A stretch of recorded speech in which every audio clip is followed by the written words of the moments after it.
In a world where brand experience is paramount, upholding your company's standards demands unwavering consistency in every location. At the SBOA, we understand the critical role consistency plays in driving your business's success. That is why we joined forces with MSI to introduce a revolutionary internal audit program tailored to meet the specific needs of your organization. Our game-changing audit program leverages cutting-edge technology and expert insight to bring you unparalleled accuracy and reliability. We know that success in this competitive environment is paved with adherence to operational requirements, and every company has its own standards along with state and local regulations to adhere to. So we've made our internal audit system completely customizable, all in a user-friendly app. The app enables on-site agents to collect real-time data and insights from their respective locations. This feature ensures that information is up to date and allows for quick responses to any issues or challenges that could arise. Our internal audit program also has advanced photo and video reporting capabilities. These visual reporting tools allow leadership to visualize non-compliant sites and gain a comprehensive understanding of the issues, with specific examples for clear context, which enhances communication and leads to faster resolutions. And it can be done with just a few clicks and the snap of a photo or quick video. And our program provides an in-depth understanding of each store's performance and challenges. This feature allows for a comprehensive assessment of how well each location adheres to operational requirements and brand standards, helping to identify areas for improvement. Are you ready to take your self-storage business to the next level? Explore our comprehensive suite of services, including internal audit programs, mystery shopping, and reputation management, and unlock your full potential. Contact us today to embark on a journey of excellence and success. 248-954-9000.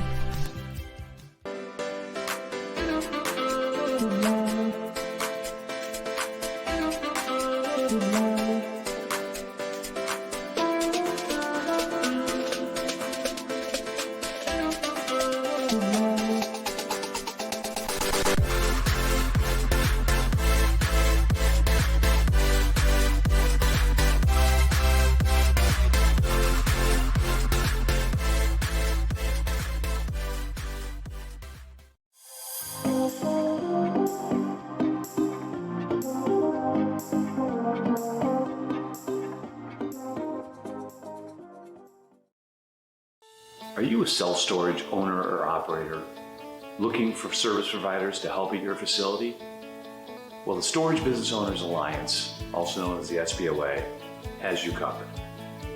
The SBOA is the premier online hub for connecting self-storage owners and operators to industry-leading products and service providers. We provide one-stop shopping for your business with exclusive offers to save time and money. At the SBOA, we believe by coming together, we help owners and operators grow revenue, gain purchasing power, reduce expenses, improve efficiencies, and increase profitability.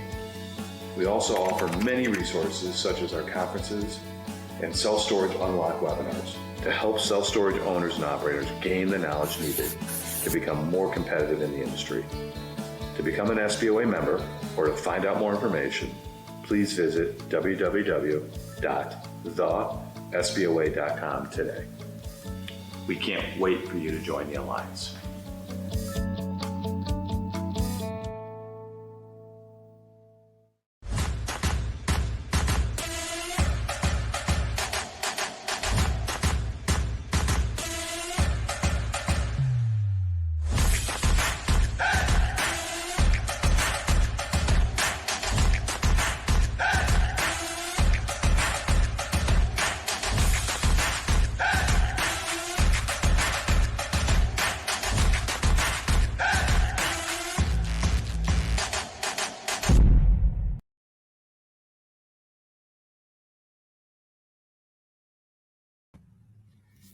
Welcome in, everyone. Thank you for joining us today for a special episode of Self-Storage Unlocked.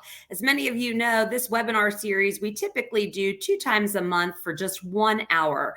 But the ladies from Universal Storage Group, and specifically Ann Ballard, the hat lady, have come to join us today to do the Pearls of Wisdom tour. If anyone was out and about in 2023 traveling to trade shows and conferences and conventions live, you probably were able to see some of this tour, parts of it, if not all of it. And we're so blessed and honored that Ann and her team decided to come do a one last chance episode, if you will, of this specific training, all about marketing and management skills that you will need. So super happy to have them with us here today. And that this webinar is proudly sponsored by Universal Storage Group, one of our many valued vendor partners that we work with out in the self-storage industry. And we'll tell you all about them later as we go through today's presentation. Just a few quick housekeeping items for you. This is live, but we do record it. So if you have to step away, you miss something, you will be able to get the recording and watch the replay. So have no fear about that. We also interact through the comment section. I see people are commenting where they're from and their name. Please drop us a line of who you are and where you're from so we can get to know you better. And we also have a couple poll questions we'll ask throughout today's webinar. If you could take a chance to answer those poll questions, it just helps us to get to know you better. So we make sure that we're bringing you the right educational content that you need and connecting you to the right partners that you may need out there to create some efficiencies within your business. And before we really dive in, I just have two quick announcements. As you saw in the video that we started before, our Storage for Rookies program, it says it's a one-day event. That video is outdated. We need to update it. In 2024, we've taken the one-day, 5-hour training, and we've expanded it into 5 days, 25 hours worth of training. So it's a series of training now. So if you're a new or newer owner or operator in the self-storage space, or even if you're a veteran and you just want to freshen up your skills, it's a really great training program for you. We go from everything from A to Z, how to get in the industry, how to develop, how to acquire, how to operate, how to market, and then even how to sell and get out if that's something that you're desiring to do in your journey. So more information is being released about the new Storage for Rookies program early next week. Our first session will be towards the end of January, and we'll go through until March if you're part of that first group. And then we'll have a second group that will come in for Q2.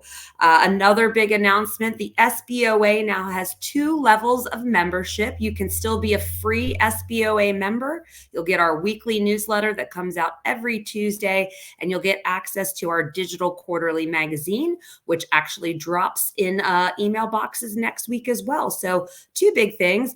But if you would like the enhanced membership for just $9.99 a month, or you can pay the annual fee and pay for the entire year, you get access to webinars like we do like this. You get 10% off of our products, excluding insurance. You get other deals from some of our vendor partners that we have out there, like Universal Storage Group. There's so many bells and whistles in that new membership program. So check out our website so you can get information on that.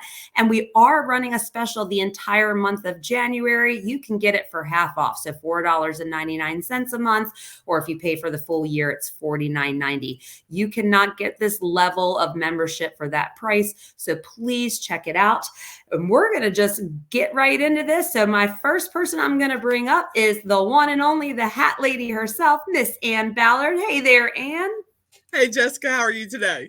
I'm doing great, Ann. Thanks so much for being here. And I know you're semi-retired and taking time out of your schedule to do this for us. I feel so honored. I hope my members feel honored as well. So, Ann, tell me about you. You've got 30 years in. How's it been? It's been fabulous. And this makes, I think, the 34th year working in storage and 31 years of managing storage. And we have really come a long way, baby, in that time, from absolutely everything manually done to computerized, digital, AI, and moving beyond. So I'm just thrilled to see our industry continue to move at warp speed towards new improvements.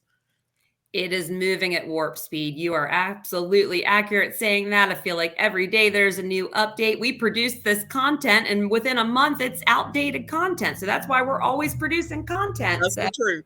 That's the truth. Yeah. Thank you so much for being here and doing this training session with us today. I'm going to bring up your counterparts now. So next up, we have Lou. Let me do this real quick. Let me click some buttons. Hey, Lou. Hi, how's everybody doing today? I'm coming to you from cold, upstate, snowy New York. I don't envy you, Lou. We've had some crazy storms of late, so hopefully the power stays on and I stay around. But Awesome. Good to see you all. Thanks for having me. Yeah. Now, Lou, tell us your background with USG and storage. So I've got 24 years in the industry, almost all of those with USG. I started out as a manager and moved into become an area manager. I worked closely with Stacy Maxwell, who you'll meet here in a minute, the vice president of marketing on her marketing and training team. And now I'm thrilled to be director of sales and part of the leadership team. So this is a whole new venture for me within the industry. It's just such a great, unique industry, right? Where there's just so many little different facets to it. And if you get bored in one section, you can move on to the next. So I feel like I've done a little bit of everything, and I'm really excited to be going to the trade shows and speaking and doing stuff like this now. Awesome. Well, congratulations on your advancement within USG. We're happy to have you. We're always happy to see you out at those trade shows. So thanks again for being here with us today, Lou. Thanks for having me. Yeah, absolutely. All right. Next, we have Miss Sarah Beth Johnson. Hey, Sarah Beth. Hello, everybody. How are you? About if we're related. I always mean to tell you that. We have the same last name. I know. I say that with Keith Johnson. I say he's my brother from another father. Oh, okay. All right, SBJ, tell us all about you. So I have been with Universal for over 10 years, doing sales directly with Ann. And I am the director of sales too. Lou and I have this year split the country. So you won't see me everywhere this year. You'll see Lou as well. We're not tag teaming anymore. And so I was actually a manager with them. And then my portfolio was going to break off. And Ann said, I've created a job for you. And, you have to take it. And I said, well, can I think about it? She goes, no, I created a job for you and you have to take it. I said, okay, I'll be there when you need me. And I've been with her ever since, and served on the board for GASA a few times and the charity chairperson, and, just ready to kick back into this new year and get started. Yeah, and we've got quite a year lined up. We're talking about upcoming trade shows later at the end, and there's all kinds of activity going on in the self-storage industry. It's a great place to be. Crazy, busy times. It is. I used to always remember, like, towards the end of the year, getting a nice break. That did not happen in 2023 at all. So that just shows you what's on the horizon for us. We're going to be busy. So thanks again for being here so much. All right. And last but certainly not least, one of my favorite marketing people out there that I get the honor of presenting with so much on panels when we do travel, Miss Stacy Maxwell. Hi, Stacy. Hi, Jess. Thanks for having me. Yeah. So, I've been with Universal, been in self-storage for 23 years. I've got 23 years in the industry. Most all of it with Universal. Blessed to work with Ann, the hat lady. I ran a store for about 3 years, and then I was brought to the corporate office to help with marketing and things like that, because bless her heart, Ann was kind of a one-woman marketing department for a long time, and the company was expanding, and so helped create the marketing department, became marketing director. Then we merged with another company, became from Universal Management Company, we became Universal Storage Group. I was promoted to vice president of marketing and joined the leadership team at that time. That was in 2013. And so it's been 11 years now.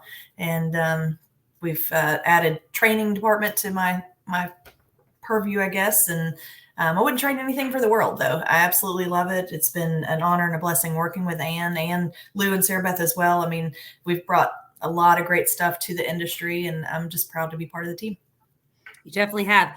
Tell me about some of the stuff you've brought to the industry and that you get recognized for through ISS and Best of Business. Oh, sure. So Universal, we're very proud of the fact that we have received the Inside Self-Storage Best of Business Award, which is a peer-voted award. We've received in 3 different categories. We've received once for Best Operational Consulting, once for Best Third-Party Management, and 9 times for Best Manager Training.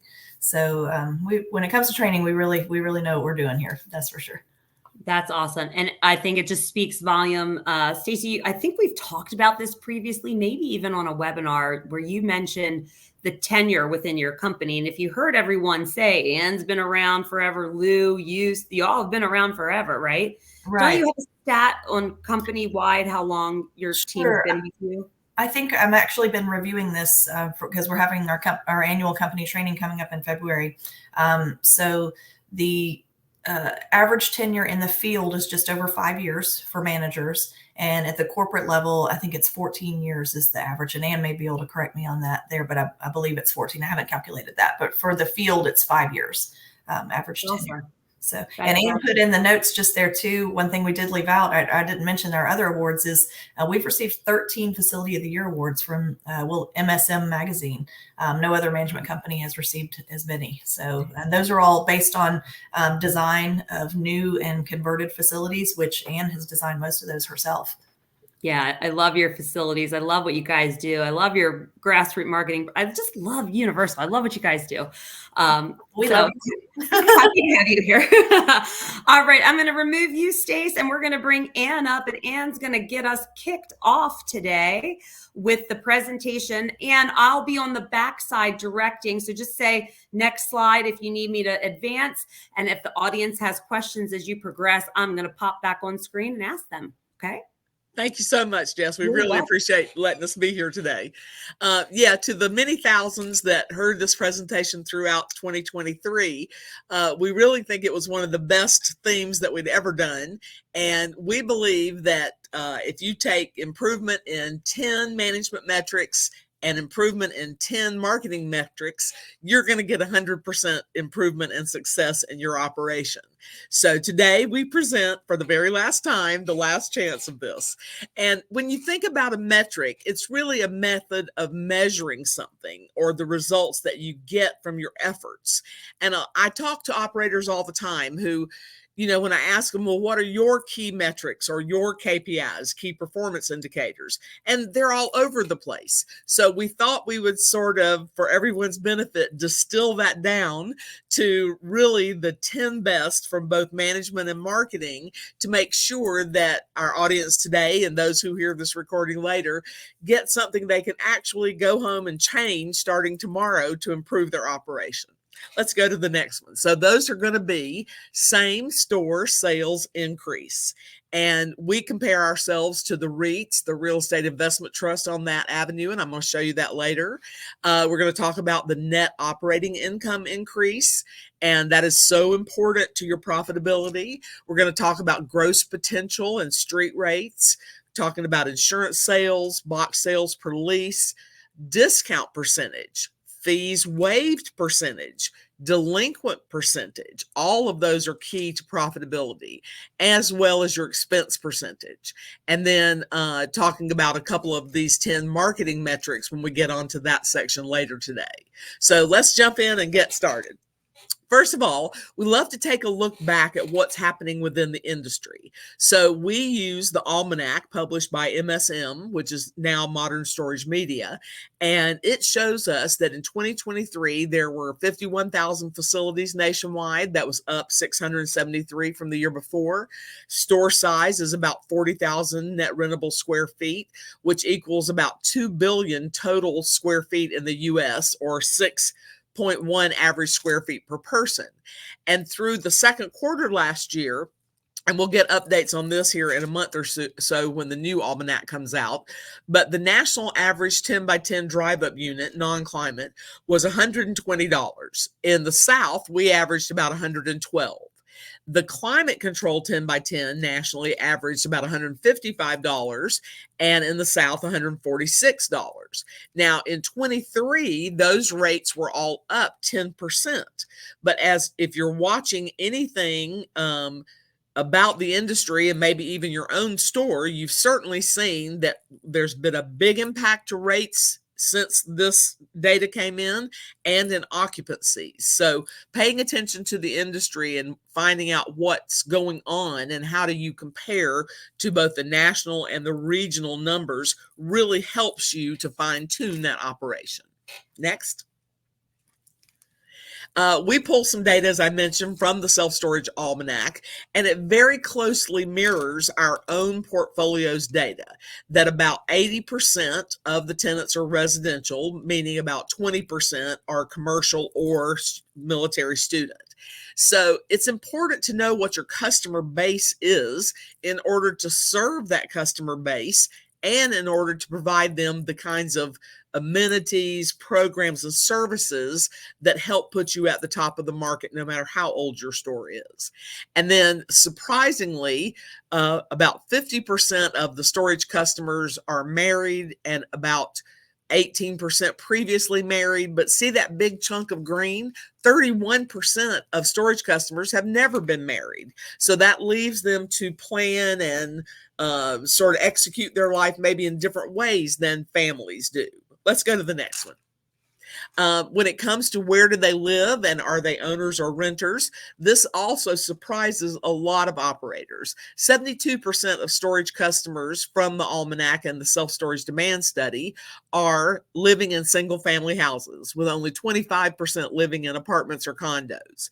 And of them, 54.9% own their homes, and about 42% rent. So in the beginning, people thought, well, it's apartment people and trailer park people that are all the storage renters. Well, it's not, and our data and charts later are going to show you that America loves their stuff, and it's about 40% of our customers who have just too much stuff, even though they own a single family home that might have a garage and an attic. Let's go to the next one. Now, we track who is renting in our business. So we like to know a little bit about their demographics and their habits in order to fine tune even more how we serve those customers. So here you can see that in 22, 86% of our customers were residential, with only 13% commercial. But that was at the tail end of COVID, when the huge influx of residential renters really helped skew that number a little bit. I think we're seeing that number coming back to a little bit closer to the 80-20 rule. And it's about half and half male to female renters, with only 67% of them coming from under 5 miles. That has really changed as we've started to offer more and more unique types of units. So if we have enclosed RV, contractor bays, incubator offices, office suites, our conference and business centers, we're pulling from a much farther area than a typical drive-up storage or typical all-climate storage. And believe it or not, that the average age under 45 years old has dropped to only 36% of the renter base. We'll jump to the next one.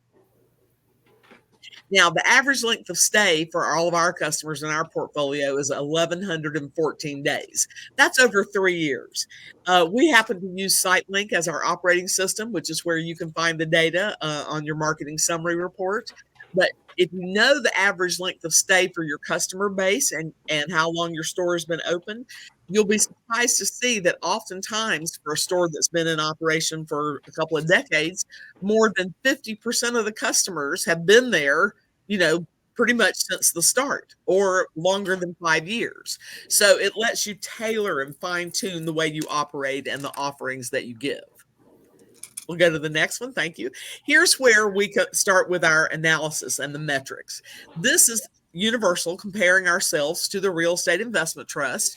We're listing for last year Public Storage, Extra Space, who has now purchased Life Storage, CubeSmart, and Life Storage separately. Well, we can proudly say, and my whole team will do a hurrah on camera, it took them 10 years to beat us in same-store sales increase. And finally, at the end of 22, they edged us out by a little less than 2 percentage points.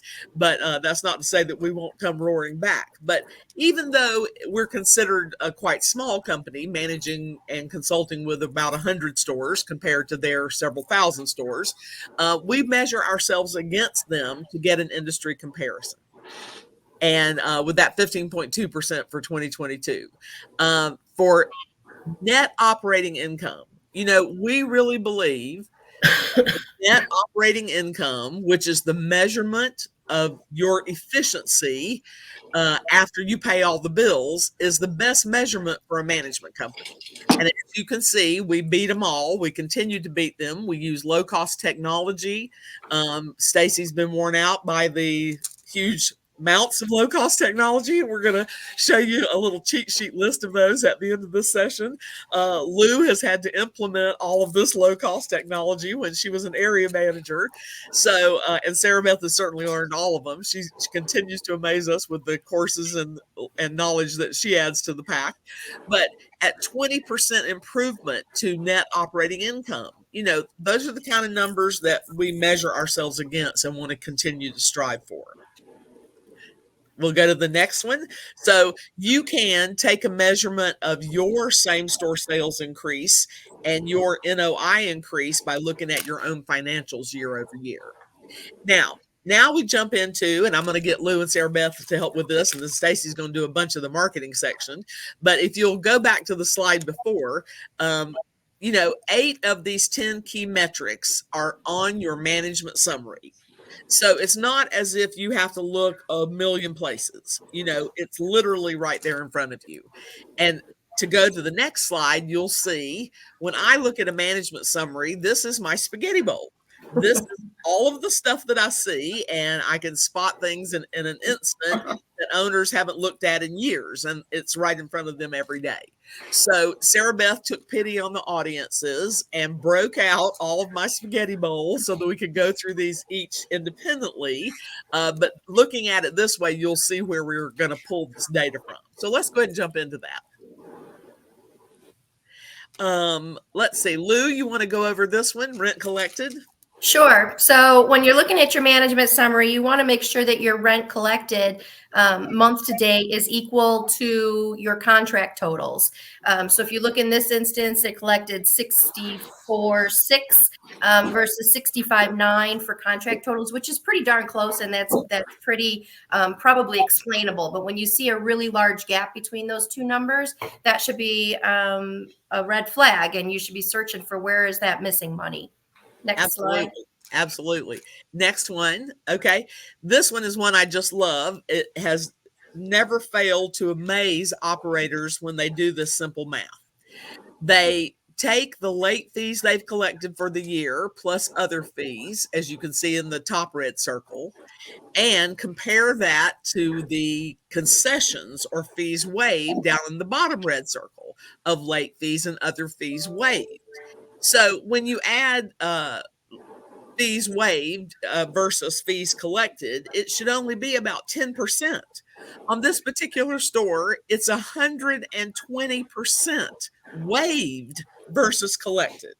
So that just tells you that we should send them to Stacy for more training because they don't have enough confidence to stick to the rules. Why are you waiving fees, period? Our group all agrees you get one free pass a year. One time a year you might have been on vacation or your mama might have been in the hospital or something. And by the way, Stacy, I hope your mom's doing better.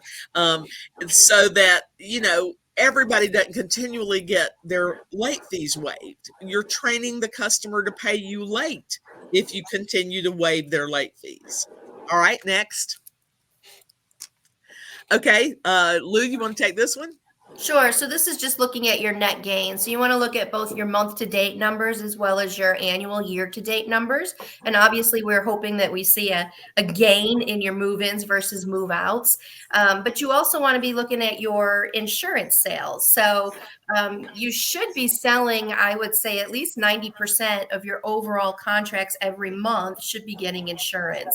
And you should be looking for at least an 80% penetration, if not higher, on your year to date numbers on that insurance. It's just an extra stream of revenue for you, as well as an extra added benefit for your customers, so that they don't have to involve their own homeowners insurance. And of course, for you owners out there, it's a level of protection for you as well. So really understanding the insurance, offering the insurance. Hopefully all of you out there are offering tenant insurance is just a positive. It's a plus. And it's the best peace of mind an operator can have, is knowing that all of those customers are covered. And with 3+ decades in storage operations, we've seen hurricanes, several fires, just crazy things that you would never think would occur. And it's good to be at 3 a.m. out there with the news cameras handing out the 800 number to all those customers showing up who have insurance, instead of being the one on the news because nobody had insurance. It's not good. This store was only 52% year to date, and there's no excuse for that. Now we can even do parking. So, talk to your insurance providers and get going on that. Okay, let's jump to the next one. This one I'm going to take. There are 3 kinds of occupancy in our industry. One is the occupancy of units, which is what managers track, because we lease them one at a time. We keep up with them one at a time. And that's the top left circle. Next is the occupancy of area or square footage. And that's what developers track. And we laugh about one of my clients in Europe. He had spent all of his time creating spreadsheets tracking area net gains. And I said, you are looking at the wrong number, because that third circle, actual occupied unit rates, which is economic occupancy, is the most important of all of them. So this happened to be a store in lease up. So you can see that they were 59.7% of unit occupied, but 67.8% of unit area, square footage. So what does that tell you when your area or square footage is the biggest number? If we have lots of time today, we wait for all of y'all to type in the answer, but for time's sake, we'll give you the answer. When the area is larger, it means they're renting your big units. They're just gobbling them up. Well, when I see this, then I'm going to look at your street rates and customer rates on the big units. Nobody should be getting discounts on something that is in high demand. Here, the difference is that actual occupied unit rates is 63%, right in the middle of units and area, which is normal given that they're renting, abnormal given that they're renting large units. Large units bring in less money per foot than the small ones. So it's kind of a trick that this manager did. I'm wondering why. If units was the larger number, what would be going on? They're renting the small units. That's driving up income per foot. So understanding your occupancy and what that really means to you and what it means you should be doing is the real reason we look at this. Okay, let's go to the next one. All right, delinquent management. Stacy, we'll just let you have one of the management ones. Go ahead. Oh, Lord. I have not talked about the management stuff as often as Sarah Beth and Lou are, so I'm surprised. All right. So when you're looking at your management summary in the unpaid charges section, you need to look at the where it says the days unpaid, the 31 to 60, 61, 90, 91, 20, all of those. You really want to have zeros there. That means that you are processing people for auction. You really don't want to have anyone past 90 days at all. So we're, very glad to see all the zeros here. That's right. Anyone in the 0 to 10, 11 to 30, that's your call list. You need to be calling those people and dialing for dollars, getting those people to pay their rent. I'm not sure what else you want me to talk about there. That's it. Okay. It's just remember, don't hang around and wait like a lot of old-timey operators used to do. Oh, I'll just wait until I get enough to have an auction. Not in today's world. Every month you should process them. You got to keep those numbers clean. We all do our auctions online. There's no point in that waiting till you have enough. All they're doing is costing you money. If you have a delinquent customer in residency not paying, they're costing you money because you have to keep tracking, following, calling, mailing, emailing, doing all the things that your state law requires, and it drives your managers crazy. So we'd rather sign them up for the no late fee guarantee and put them on auto debit. So that's a lot better way to go. All right, next. Okay. Management summary, customer rate increases. Down on the bottom right section of your management summary, if you use SiteLink, and you can find it in most of our industry's operating software, there are 2 little sections down there. One is called Rent Last Changed, and it shows you the number of units that have had a rate increase in 6-month bands. The last 0 to 6 months, the 6 to 12 months. What I do is I add the 0 to 6 and the 6 to 12 months unit totals together. That total should equal your total occupancy, because everybody gets a rent increase every year, no matter what, because your expenses are going up every year, no matter what. So it's something we're going to talk about in detail here in a few minutes. So look to have your 0 to 6, 6 to 12 months equal your total occupancy. Here we found 64 that had no annual increase, and we ask ourselves why. Now, the other section to pay attention to, and we're going to talk about that in depth too, but rent variances. You know, variance just means the difference between the norm, the percentage difference to the street rate or standard rate. So here we see that there are 9 people who are getting more than 50% discount. Well, you know, in this day and age, you shouldn't have 9 people getting more than 50% discount unless that's the number equal to your total company spaces or complementary spaces, because every store's got a space for the maybe golf cart, for the boxes and inventory, tools or something like that, and perhaps for the owner's unit, the manager's unit, and most of all for charities that we participate with in our community. And Stacy's going to talk about charities later in the marketing section. But make sure you don't let that number just run away from you. Okay, let's go to the next one. Now, the management summary, when it comes to the street and customer rates, as we said, also gives you an owner's alert section down at the bottom right. And this is where we see on the second line, the tenant rates unchanged and greater than a year. We find those 64 people that we just mentioned when I did the math the other way. You know, why are there 64 people in a new property leasing up that have been more than a year with no increase? That's just not good business. Okay, next. So we look at that. The complementary total is in the right side at the top under vacant, occupied, and unrentable. So you compare that to the people getting over 50% discount. All right, we go to the next one. So Sarah Beth, why don't you tell them about the site inspection report? And we can't hear you, sorry.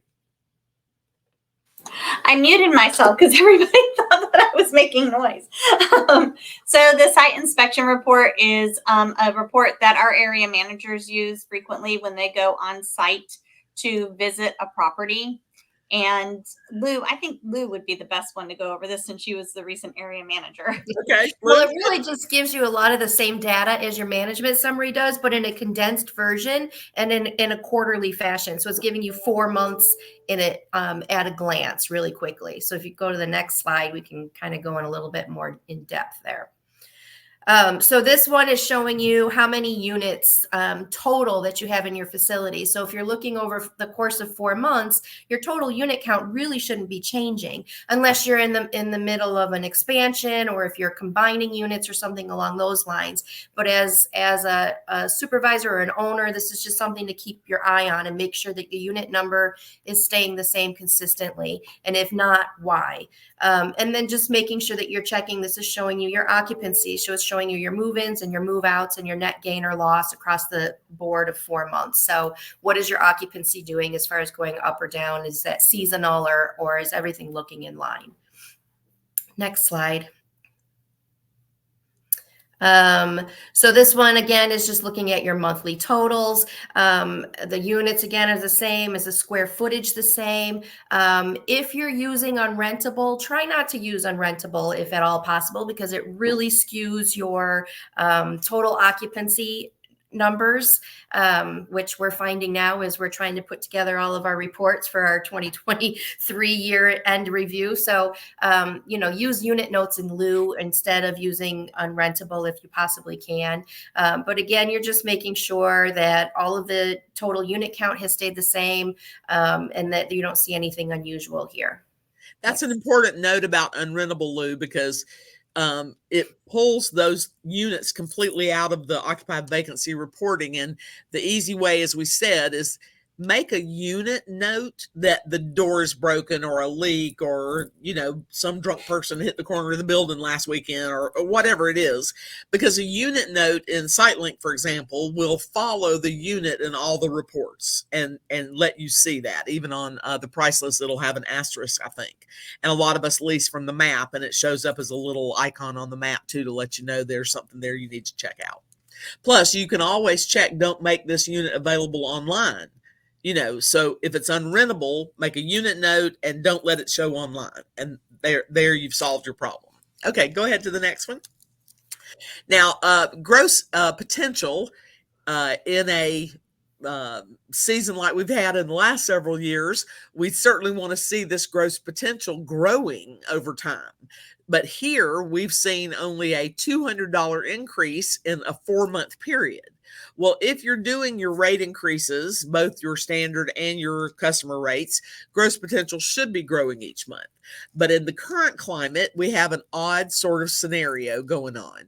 We have a decline in asking or standard rates while we're still growing customer rates. So it's going to be a mixed bag as to what happens with that gross potential number, but awareness is the key. You need to be tracking that number. Also, what's interesting on this one is look at the unrentable number. So the unrentable number on this report is actually going up every month as well. So why is that? You have units that are down that aren't getting repaired. You don't know that they're down. Something that should be fixed. And your vacancies going up, but your unrentables going up, and your gross potential is just growing at way too slow of a speed.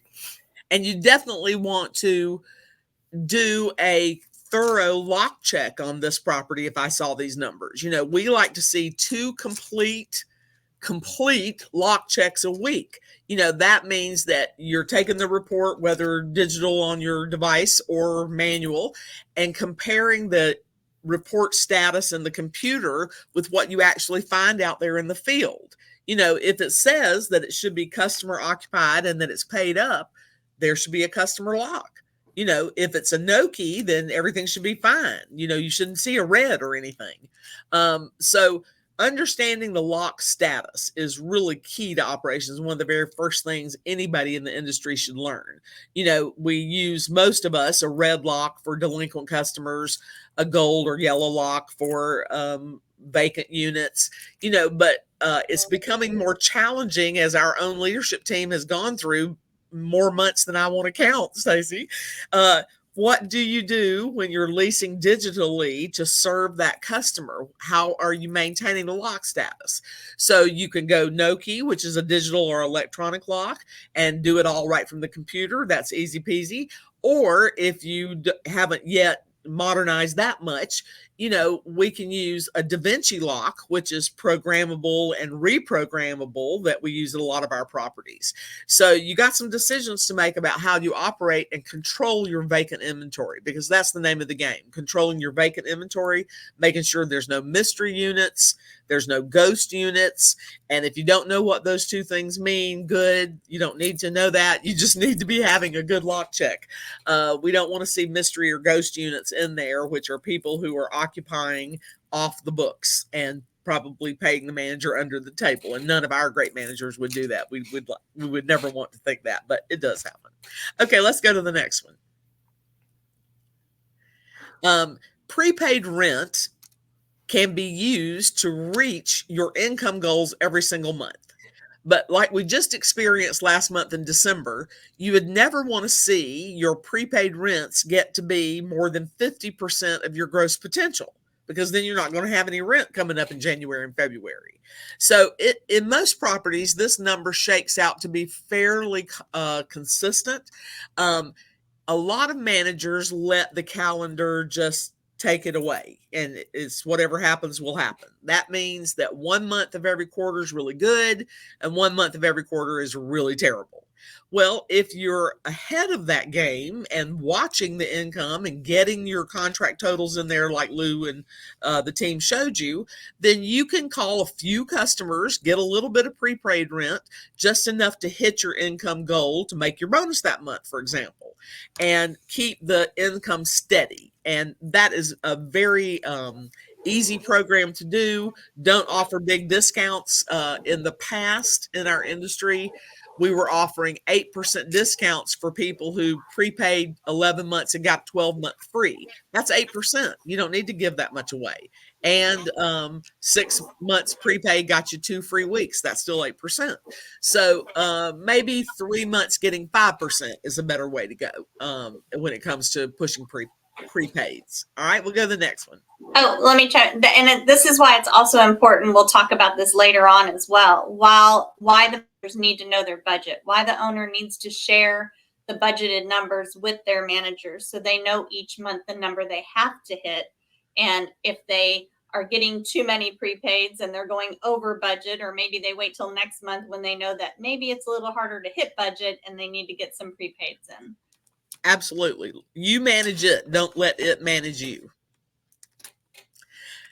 So on the site inspection report under economic occupancy, which is also called the actual occupied unit rates as a percentage, you want to see that number improving. Here, it's pretty drastic. In 4 months, it went from almost 66% down 3 full points to 63%. The most recent month is on the left, by the way. So we've got unrentables growing. We've got economic occupancy dropping. We've got at least the complementary units, if you notice in this one, went down a little bit. And it just gives you things that you might want to track and see what's going on out there. However, if you're doing your revenue management and you're raising your street rates on the norm, as you should be, your economic occupancy is going to fluctuate with that as well. So if you see a drastic reduction in your economic occupancy, but you know that you have just done a significant street rate increase, don't panic. That's just reflective of that increase, right? But then you should start to build that economic occupancy back up. And once it gets up, then you raise the rates again, right? So it's a web flow. Because it takes a while between the time you notify an existing customer of a rate increase before it becomes effective. But when you raise street rates, that gross potential number goes up immediately. Well, here we don't see that. We only see $200 increase in gross potential in 4 months, but economic occupancies dropped 3 points. So, you got to look for the other answers. All right, let's go to the next one. Our company, here's some averages we did, and Sarah Beth and Lou are working on the new numbers for 2023 right this very minute. But we're always tracking, the averages and how the same store sales increased for our teams. So last year we had a store size of an average of about 65,000 net rentable feet. 126 square feet was the average unit size, with about 511 units on a property. And the gross possible or gross potential income was $14.57 a square foot a year, or $1.21 a square foot a month. A lot of great, very successful operators and managers look on that management summary right out beside the gross potential, the actual occupied, and they're tracking those dollars per square foot like a hawk. And that's really a great way to pay attention to what's going on in your market. We had box sales in 22 of about $18.23 per move-in. That was about a 19% same-store sales increase in the box sales over the COVID years when there were relatively no box sales. But in our existing portfolio for the same stores, in 22, we saw that unit rates went up 5.5%. Unit occupancy went down 4%. And we'll see that again this year. Total insurance sales went up 5.5%, payments went up 13%, and gross potential rates went up 8%. So just tracking what's going on year over year really helps you fine tune, think about things, find problems before they get out of hand, and make sure. A great manager can, at the end of every month, print that month's management summary, print the month ending before, and see how they're doing month over month, or quarter over quarter, or year over year. Next one, please. Pardon me. Sarah Beth, will you take this one? I'm about to sneeze. I'm so sorry. Yes. Sorry, you guys, that I couldn't take that one earlier. I was telling Stacy and Lou over text. I couldn't see the screen. I had to open my second screen so I could see the slides. So, and that's why I'm looking over here. So our 22, we track our average store volume, move-ins and move-outs by month. We also, and we also track them by year. So you'll see that our net come 2022, our volume of move outs actually went down. And you'll see in 2020, they were down as well. 2021, they went back up a little bit because COVID had kind of tapered off some. And our move ins have down some from those lovely COVID years down to the 213 number with a net gain of 12 for each average per store. Yeah, for people who are new getting into the business, and they look at those COVID years as though those are norm. Well, they're not normal. They're gone now. It's all done. And, you need to look at this as a bigger picture over time. And Jessica has asked us, are you interested in learning more about third-party management as a poll question for the audience? So let's jump to the next one. Thank you, Sarah Beth. The hourly activity report, don't know why the data is not showing on here, but what I can tell you from this report is the red on here represents the web payments. And look at the fact that in a 24-hour span, the first 2 slots are before office hours and the last 3 slots are after office hours. So there are a lot of payments after and before office hours, but look at how many come in on the web during office hours. The green are the leases and the blue are the phone calls, I believe. So call center. Yeah. Call center. So they get calls from our stores all the time. So just, making sure your website, as Stacy's going to talk about later today, fully functional, taking those payments. Your call center can take payments and do all of those sorts of things for you, because truly we live in a 24-hour world. Most of the web payments are coming in after 9 o'clock at night and before 7 o'clock in the morning. Yeah. Oh, they're like you and I, I'm ordering hotels and paying for things and booking flights, at 2 a.m. when I finally can get to it, so it's just like all the rest of us. Okay, let's look at the next slide.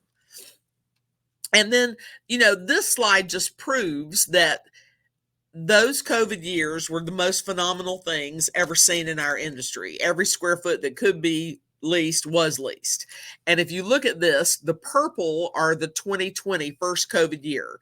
It was the only year in the storage history, as long as I've been around, where there were no net losses each month. Everything was gain. Every single month was a net gain. That has never happened before. It'll probably never happen again. And this was pretty much, as I've talked to operators around the country, the same for all operators. Then in 2021, the mint green year, you can see that by the fall, we started to have a more normal seasonal effect. And then for 2022, it went back to a normal operating year. So 23 is going to show the same thing. Most of the net gains start about leasing season March 15th. They go up during the summer, and by about October 15th, that activity is done, and we tend to get some net losses in the winter months, and that's pretty much a perfect pattern. So just knowing what seasonality is for your market really helps you in planning as well, staffing and everything. Okay, let's go to the next one. Oh, now we talk about the holy grail, which is expenses and expense management. So we like to track expenses 2 ways to get the full picture. You track expenses as their cost per square foot, and you track expenses as their percentage of your actual income. And it tells a very unique story. So if you could see this, the advertising last year, it's the red one, third from the bottom, ran us 30 cents a square foot. And that was compared to 27 cents and 30 cents the prior years. So that was a pretty normal number. And then look at management. Management jumped to $2.60 from $2.36 the previous year. Well, you might think, oh my goodness, the payrolls are just out of question. The management fees are off the charts. But that's the opposite of what really the story is all about. So let's look at the next slide and we'll show you what we mean. Here you can see under management that management was at 17.5% last year, the lowest number we have ever tracked. It's usually, 19 to 21%. And that is the 6% management fee plus the cost of the managers, their bonuses and salaries and tax contributions and 401k and all of those things. But look at advertising. Even though it went up in cents, the percentage went down to 1.8, also the lowest number we have ever tracked for marketing and advertising at 1.8% of actual income. So by tracking these expenses over time, I took taxes out in the comment on the right because without taxes vary so much from area to area, state to state, and even city to city, that without taxes, our expenses in 22 were 32%. 33% the year before that, 36% the year before that, and 38% the year before that. So we continue to lower the cost of operating by using all this low-cost technology we've been talking about. So it really makes a difference. All right, next.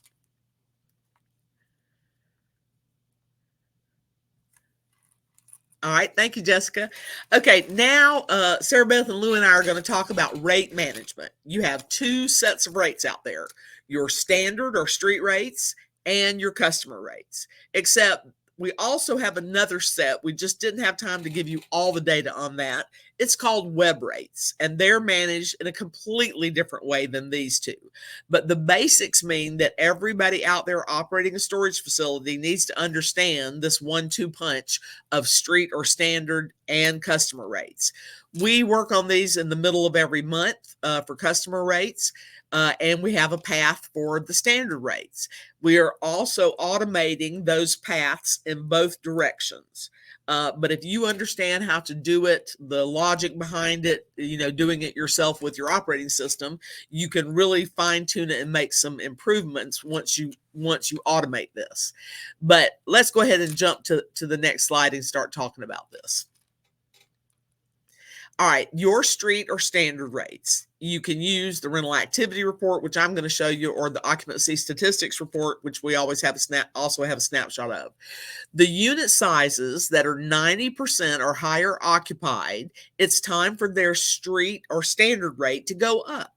The market is telling you, in light of all of your competition and what their prices are and what their offerings are, that they love that unit at that price. You need to be bumping up the price of it. Don't wait until you've sold the last one and you're 100% occupied to go, oh yeah, I could have gotten more money from those last 5 people if I'd have just raised my rent. So at 90% or higher occupancy, raise that street rate. Also, when you have 3 or fewer than 3 remaining in a category, sometimes we don't have a lot of a certain type of unit, like a 5 by 15. That is such a wacky size, but we don't see a lot of those in our inventory. So we don't wait to look for 90%. We look for, are there 3 or less available, and raise the rent. So even though your competitors are charging less than you on a given size, it's the demand for the unit at your facility that really matters. And so remember that high demand equals raise the rent. The market price leader always has the highest occupancy.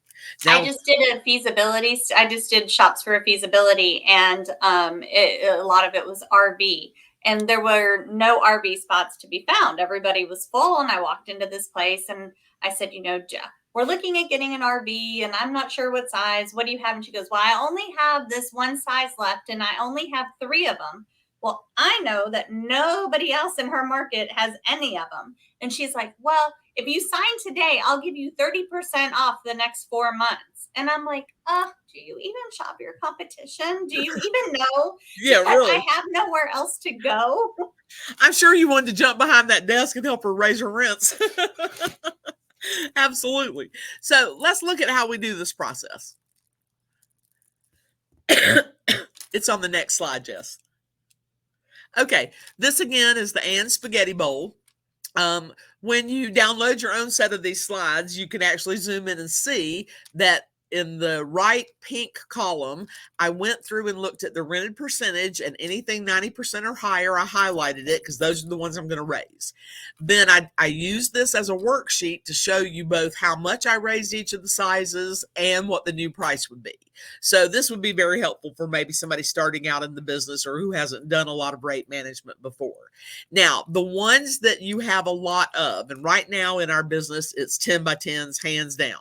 10 by 10 drive ups and 10 by 10 climates, because that's what developers build the most of. So what about all those 10 by 10s that, oh, shouldn't we put those on sale or make them cheaper? Well, the trick is leave their price alone and raise all the prices above and below it. That's called a perceived discount and helps maintain your core base with your banker. Your banker doesn't want to see you dropping rates, trust me. So let's take a snapshot at how that's done on the next slide. It just is reiterating, don't lower the price on the ones that you have a lot of availability, do the perceived discount, raising the prices on the ones that are full, both below it and above it, helps create that perceived discount. And we like a big jump between the high vacancy one and the next one larger or the next higher priced unit, because it makes the spread seem a lot bigger, and that they can get that one that you have a lot of for practically the price of the one that's smaller than that. So it really is a good practice. Okay. Jess, well, there you go. So here, Stacy has marked up a perceived discount using the occupancy statistics report, showing both the ones we're going to raise in their rent and answering the question of how to do the perceived discount. Okay, let's jump to the next one. Let's see if we can get this show back on its time track. So when it comes to your customer rate increases, we use the occupied units report. We sort the report by how many days it's been since they've had their last rate increase, or days rate unchanged. So for us, we were finding everybody that was 270 days the same, and then doing a 12% rate increase. Well, this was when we put this program together last year. Now we've changed that, and that's how you need to be in your business, reactive to the current situation. Now we're dropping that to 240 days, and we're going after 6%. So at 240 days, that's 7 months, and by the time they get their increase effective, that'll be month 9. So every 9 months, a rate increase. Find out what your competition is doing in rate increases. A lot of the REITs are rate increase crazy. I mean, people will get rate increases almost every other month with some of them. And we know that creates a churn rate or more move outs. We want to keep our customers happy and keep as many of them as we can. So we're using a guideline of 240 days and 6% now. So let's go ahead and jump to the next one. So we use a tool called District Manager or Storage Income Pros. It's called DRM, Dynamic Revenue Management, inside the District Manager software. And I'm telling you, we've got a couple of slides on it that y'all can read later, but it has taken all of the work out of it. All of these ladies have done it with their teams and in training. And what used to take, I think, a couple of hours can now be done in what, ladies, about 10 minutes? Yeah, I think about 10 minutes doing the analysis. So here we just give you some tricks and tools, and this is the easiest program for us to train our managers to use. They took to it like instantly, so it's probably, 2 years now we've been doing this. There are a lot of great revenue management software packages available in our industry, but before you choose one, look at what it's going to cost you and how hard or easy is it to train your team to use. And that's why we chose DRM and District Manager. Okay, let's go to the next one. It just brings up the people. You say, I agree, or I want to change it or something. And then you call your area manager and get them to look at the same screen you're looking at because it's live. And you can go to the next one. And if the area manager agrees that you've made the right decisions, they hit the go button, so to speak, then it's automatically tied back into SiteLink. It automatically sends out the letters. The only thing the program doesn't do is say, hey, look at me. So we're the ones who dictate that we want by the 19th of every month somebody looking at this for the existing customer rate increases. We can go to the next slide. And remember that NOI number I showed y'all and how we keep year after year for over a decade beating them? I do tease the wonderful folks at CubeSmart, Guy Middlebrooks, who we know so well and love. I hope some of you CubeSmart people are listening. But I said, Guy, do y'all have a basement full of millennials in the dark doing algorithms for revenue management? He said yes. And that's what we think of. All of the REITs have huge armies of people crunching numbers to do revenue management. Well, and our own little tried and true system that's pretty low cost and easy to train has outperformed theirs. So, you might be a single store operator, have a 10 store portfolio or 100 stores, and these programs will work for you. All right, let's go ahead and go to the next one. So as we said, it's important you communicate with your supervisor or your owner if that's the thing, and make sure you agree on everything. And then if you need to do a lease or take a payment from a customer with district manager or dynamic revenue management, it's not a problem. It's all in real time, so you can pick right up where you left off and go from there. Okay, the next one. Let's see. Like we said, it's not a reminder, so make yourself a reminder. Our stores know that the 19th is the due date for this. Go ahead and go to the next one. All right, this is what the occupied units report looks like. In the red box used to be our old 270 days, the same people that were needed to get rate increases done that month. But the good thing about SiteLink is in the green box, it's going to show you everybody you processed the month before or prior. It's going to show you what date they become effective and how much their rent is going to. So it really makes it very simple to do this. And just think, between owners and managers, when a lot of these ladies and I started in the business, owners would walk in the front door and say, raise everybody $5 or $10. And, can you imagine doing 445 units all at one time? It's enough to make the manager quit. So we want to do what needs done every single month. Then it's no big deal. It's just like preventive maintenance on anything. If you just do, it's like brushing your teeth. If you just do a little bit every day, then you have healthy teeth and gums and life is good. But if you put it off and don't do anything, then you've got a big problem. So please, a little bit each month makes it a lot easier. All right, let's jump to the next one. And here's what the whole point in doing this is that we've shown you here a scale of unit sizes, their base rate, the monthly income, the rate increase. We showed 7% here, and the new monthly rate. Well, all of that activity on those sizes combines to be another $1,600 more each month, or another $19,000 a year. Well, you may not be a broker, or you might be a broker, or an investor who understands cap rates. But let me tell you, we used a 6% cap to calculate the value of that $19,000. That added $320,000 in value to this property. I mean, things that you do, little things that you do, have a huge impact. That's why it's important to watch these 10 metrics as you go along through the month and every month, and not just wait, until you can't do anything about it. All right, next. Now, Lou, talk about which letter they use depending on what they see in their customer rate. Sure. So we have two different types of letters that we use. One is called a rent increase letter, and one is called a discount reduction letter. So if the rate variance for your particular customer is 20% or more, you're going to use the discount reduction letter. If it's 10 or 15% or less, you're going to use the rent increase letter. Basically, the difference, the rent increase letter says your rate's going from 125 to 138. And the discount reduction letter is going to say you're currently enjoying a 25% discount, and that's going to go to 15% or 12% starting the first of next month. So just two different terminologies. What's great about the discount reduction letter is that it doesn't really give a dollar amount. So it's going to force that customer really to pick up the phone and call the manager and say, what the heck are you talking about? And how much is my rent? And that gives just the opportunity for your manager to get involved and to negotiate if and when that's necessary. But make sure that you're giving your managers the knowledge and the power to do that if and when that happens.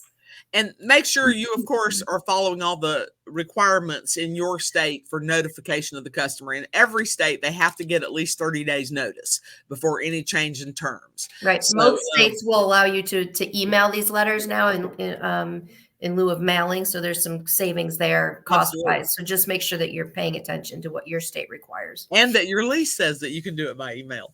Okay, right. This letter showing here is the regular rental increase letter. Next slide. That one shows the discount reduction letter. It's just different verbiage. Yes. So it's a lot less salt in the wound to say, you've been getting 50% discount. Now you're going to get 20% discount. Okay. And they just keep right on going. So it really is an easier process to go when they're getting big discounts on sizes you have a lot of demand for. Okay. Let's look at the next slide. Now, once you notify those tenants, you have to give that 30-day notice, and it has to be in writing, which email is considered in writing. And we mail our letters by the 22nd of the month before they take effect, so that makes it easy. And you got to keep a copy of the file, either digitally or in paper, to prove that you sent it. Next slide shows us how we're going to deal with these customers. This is probably the most important part of the whole rent increase process. Stacy and I were talking the other day about, we have been saying these exact things for many years. Pay attention. Now is the time. Last year, every operator or all of the big brokerage firms agreed that the way that we're going to make money in 24 is by revenue management on the existing customers. So this becomes even more critical. First, put a smile on your face. Be ready to answer the phone. It's a chance, as Lou mentioned, to work with the customer should they reach out or be upset, and discuss the situation in order to find that middle ground. The magic is to always check their file first. So the scenario goes, Sarah Beth's out there operating a store and, got Bubba as a customer. He's been there a long time. She sends him a discount reduction or a rent increase letter, and he calls her up because, she's known him a long time. So he's going, Sarah Beth, I can't believe you raised my rent $40. And oh my goodness. So what does Sarah Beth do? She didn't go, oh, well, I'm sorry, I'll fix it. That's not what you do. You say, well, you know what, Bubba? You're exactly right. We sent out a bunch of rent increase letters. Let me check your file. Let's look at your situation. That's what any customer of any business wants to hear. Somebody's paying attention to my records, my history. All right. So you might find a number of things in Bubba's history. You might find that he hasn't had a rent increase in 3 years, or that he's never had a rent increase, or that he is only paying you 4 times a year when he goes to auction. Or that he's in a unit type that's 95% occupied and he has a 50% discount. Right. So be prepared. So when you see what Bubba has, then you want to say, Sarah Beth is naturally going to take care of it in the wonderful way she deals with customers by saying, Bubba, yeah, you're getting, 50% off, and I've got a waiting list, and those people are willing to pay me $180 more than what I raised your rent to. So I gave you all the discount I could. And does that, will that make you happy? And that crazy hat lady will fire me if I don't get the money. That's exactly right. So what you're trying to do after you look at their file is, if you just can't make them happy, then you say, well, what do you think is fair? That statement is saying, I'm going to do it, but we need to agree on the amount. They might say, well, I think $10 is all I can do. Okay, fine. If I could just get your rate increase to be just $10 for the next few months, would that make you happy? If I could, whatever it is you can do, delay the increase, maybe cut it in half for a couple of months, because these are month-to-month leases. You can come back in just a few months and take them up again. So remember, you're trying to reach your budget and income goals and keep your customers happy to improve. So all of that helps you to improve your property value. Okay, let's go. Next slide.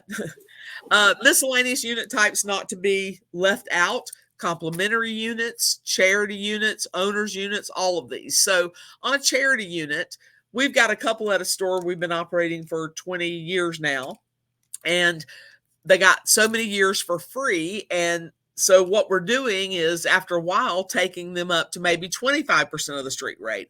And then in a couple more years, we'll take them up to 40% of street rate. But if you're giving units to charities, what are they giving you in return? Are you the official storage solution for whatever that charity is? Is it on their webpage that you're their storage sponsor? Do you have a banner in the outfield? They need to be giving you something back. Don't just let those things go. So when an owner calls and says, and give this person a free unit for the Boy Scouts, I ask the owner, how long would you like for them to have this free? And the owner says whatever time period, and then I put a reminder in to call the owner 90 days ahead of that expiring and ask him how much more would you like them to have, and then I deal with it that way. But the most important part of all of this is remembering every unit that has anything in it, period, no matter what it is, has to have a lease. Owner's unit, company units, manager's units, complimentary units. Even though there's no money, there must be a lease. You have to govern and manage them even though there's no money, just like everybody else, and you need a document to be able to do that. They also need to be paying for the insurance. And the company units are the ones that you don't raise the rent on. Those are the ones that hold the boxes and the golf carts and stuff like that. All right, next.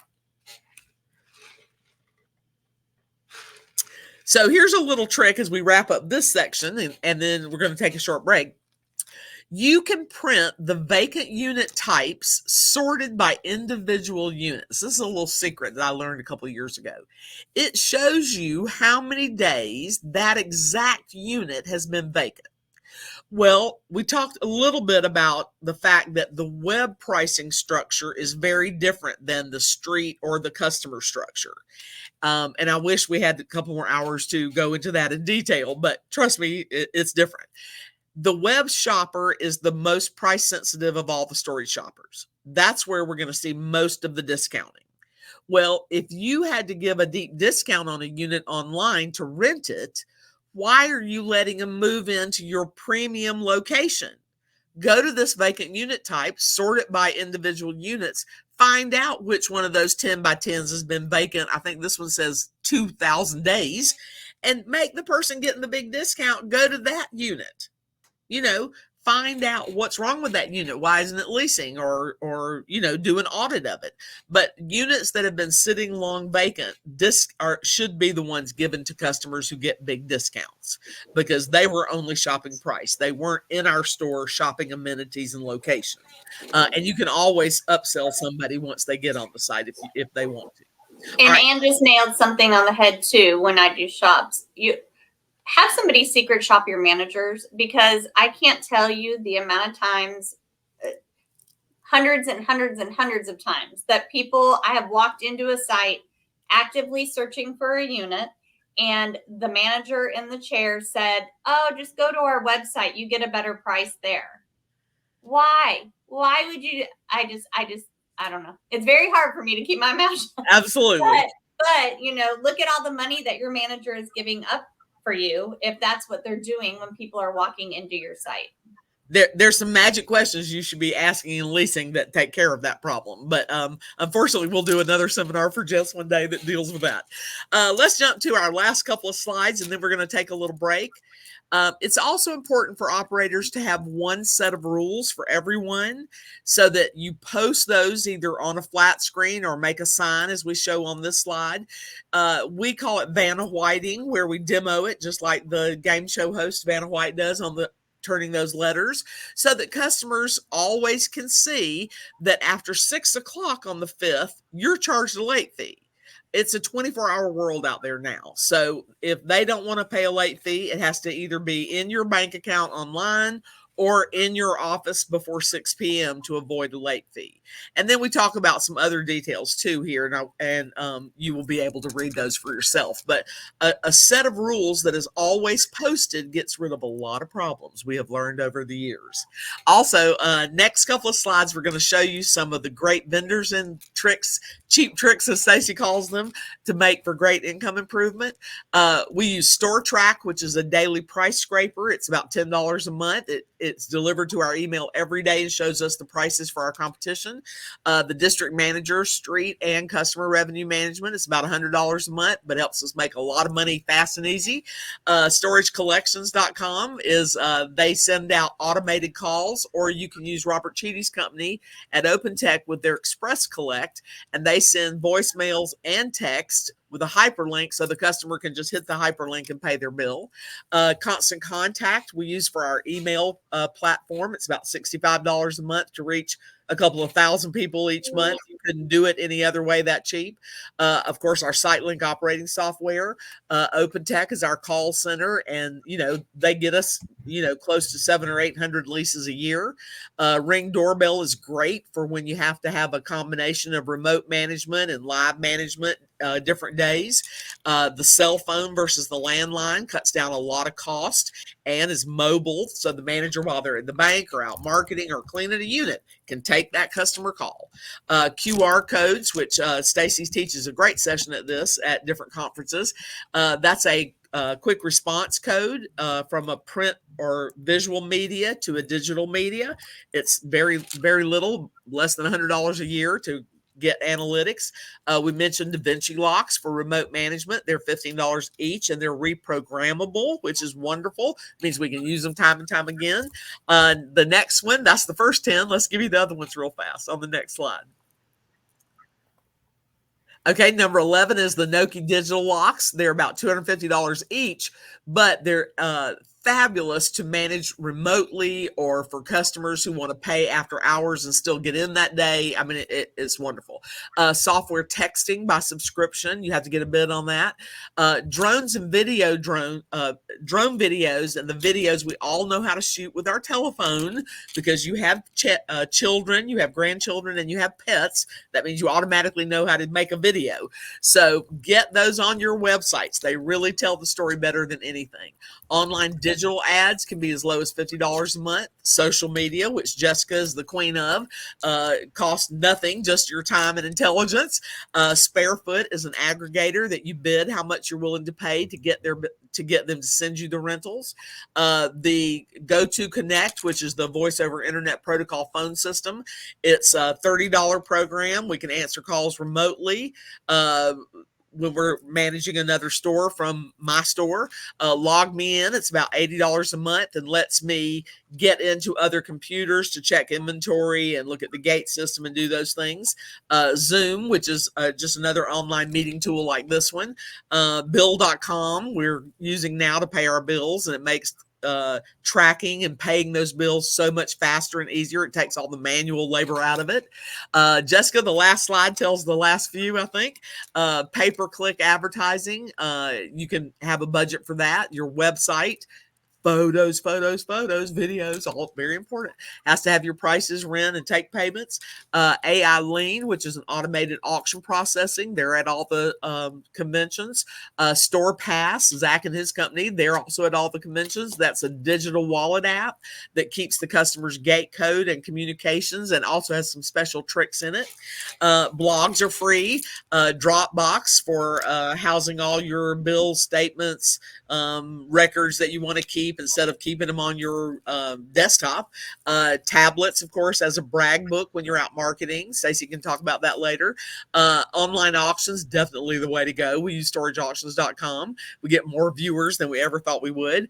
Canva Pro, which the team uses to create advertisements and layouts fast and easy. I think they were even amazed how fast and easy it does.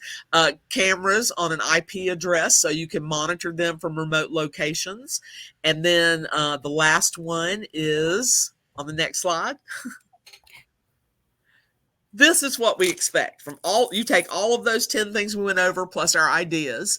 We expect a daily closing balance and a bank deposit, whether it's electronically done or in person. We expect cleanliness everywhere. We don't care how old a property is. We believe in no old dirt. And I can tell you the difference in old dirt and new dirt, and so can most women.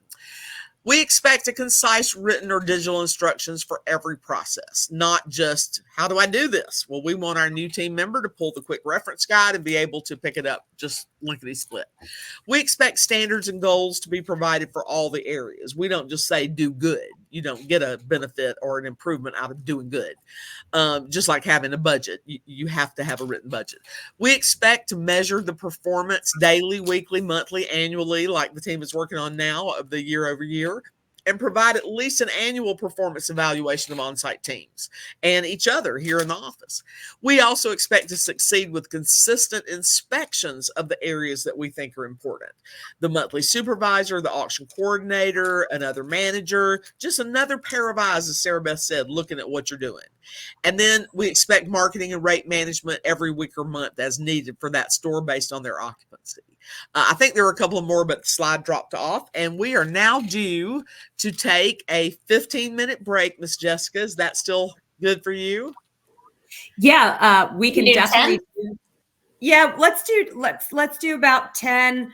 Well, it's going to be like 13, 14 according to my computer. We'll come back at 3:35. And I just want to point out a couple things before we break. I love what Sarah Beth had to say about the Facebook groups. Yes, there is good information in some, but yes, please be cautious. There's a lot of misinformation in many. If I see one more person say just sell their stuff, I'm going to come unglued globally on Facebook on that person. There's a process for everything that we do in the industry. And there's some really great tips that these ladies were putting in the chat section for you. So please go read through the chat. We did ask that poll question. If you could answer that poll question during the break, we just want to know if you're interested, if you're a self-managed property, but are looking maybe to get out of being self-managed and want to utilize a third-party management company like USG. Let us know if you're interested in learning more. And stay tuned. We'll be back here live in about 12, 13 minutes. Thanks for hanging in there with us.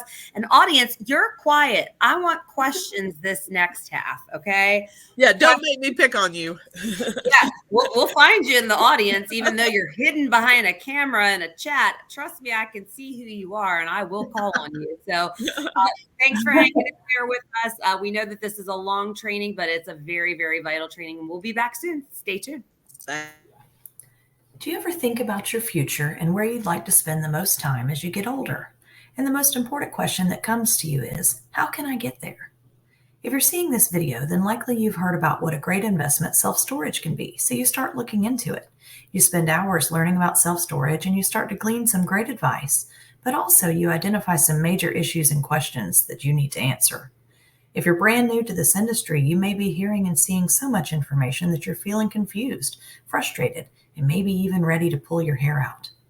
Well, let Universal Storage Group help you navigate these waters to help fund your future paradise.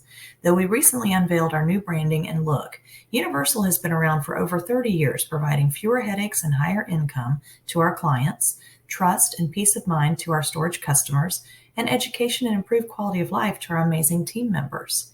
Our services include award-winning full-service management, award-winning consulting services, award-winning manager and owner training, and award-winning developmental services and feasibility studies. When we say what we do for you, we really mean it. At Universal, we are a family looking out for one another from the bottom up.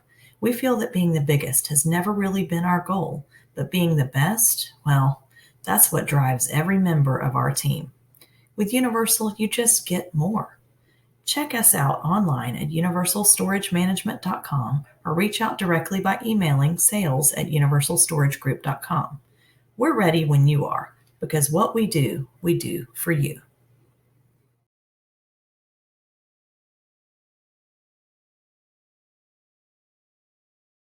In the fast-paced world of self-storage, staying ahead is the key to success.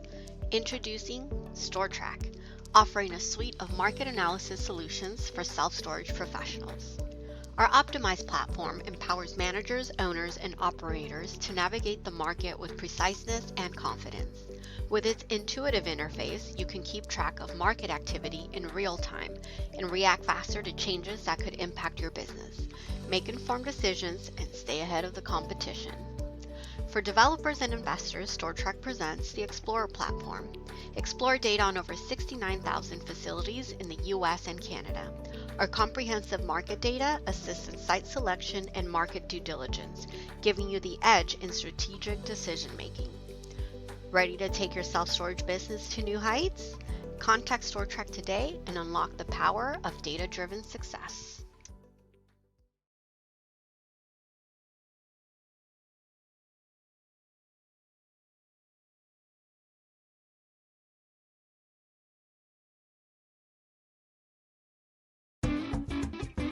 Storage auctions or lien sales are a costly hassle. You don't see storage facility owners on the storage auction TV shows. That's because storage auctions mean lost rent and lower occupancy. StorageAuctions.com gives you a better way to handle the worst part of the business by turning the chaos of auction day into a controlled process. We provide an online auction system that puts you in control and gives you an effective way to actually have fewer auctions and higher recovery rates.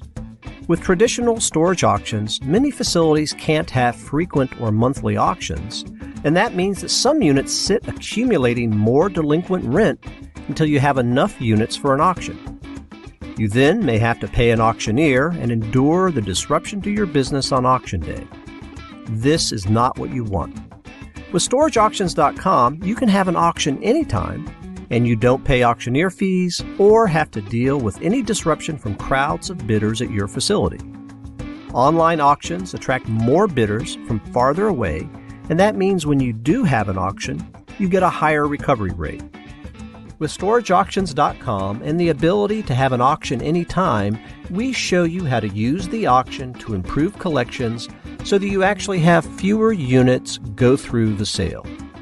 Lower delinquency and higher occupancy means that your business becomes more valuable.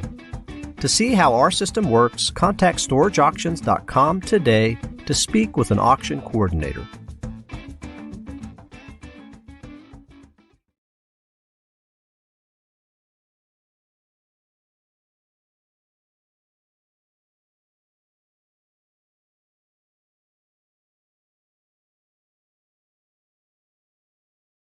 At Storable, we exist to help you do more.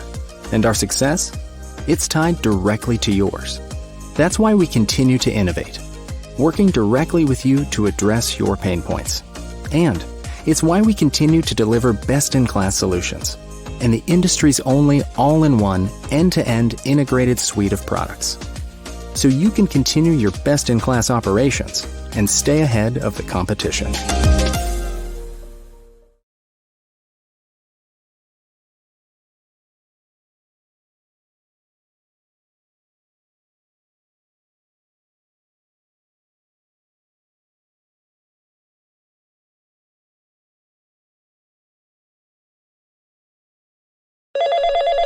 Thank you for calling self-storage. This is how may I help you?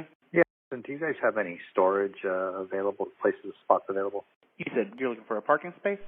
No, I need some storage. I'm moving to town, and I need to put my house in there, or my apartment, I guess I should say. Okay, absolutely. Are you looking for an air-conditioned unit or a non-climate? I think non-climate. I don't think anything in there is probably that, sensitive. All right, and so with that, our non-climate units with the drive-up access, we have the largest being 10 by 35s, and then down from that we have 10 by 30s, 10 by 20s, and 10 by 15. Yeah, maybe a 10 by 15. I mean, it's actually a 10 by 20. A 10 by 20? All right, and those are starting at $269 base. Okay, thank you very much. You're welcome. Have a great day. You too.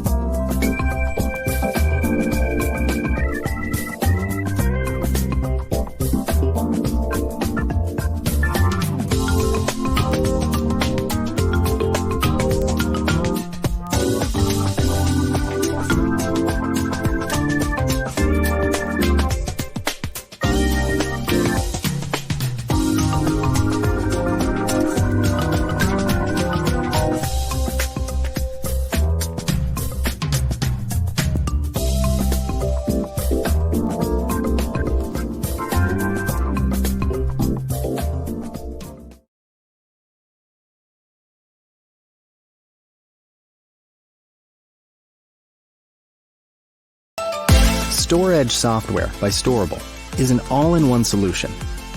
that includes comprehensive tenant relationship management, embedded tenant communications, easy-to-use reporting, and corporate management tools, which are helpful if you run a complex business with multiple facilities. And with its intuitive navigation, this browser-based facility management system is a solid foundation for all of the other products Storable powers to empower you to run your business better.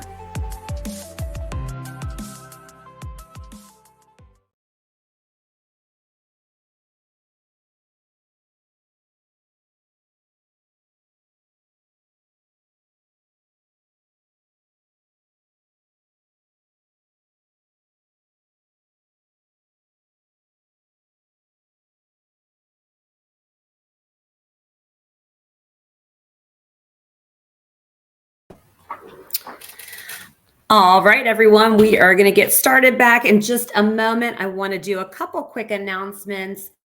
As we were speaking about earlier, Sarah Beth mentioned, shop your locations. And if anyone needs that service, that is a service that the SBOA offers, as you saw by that video.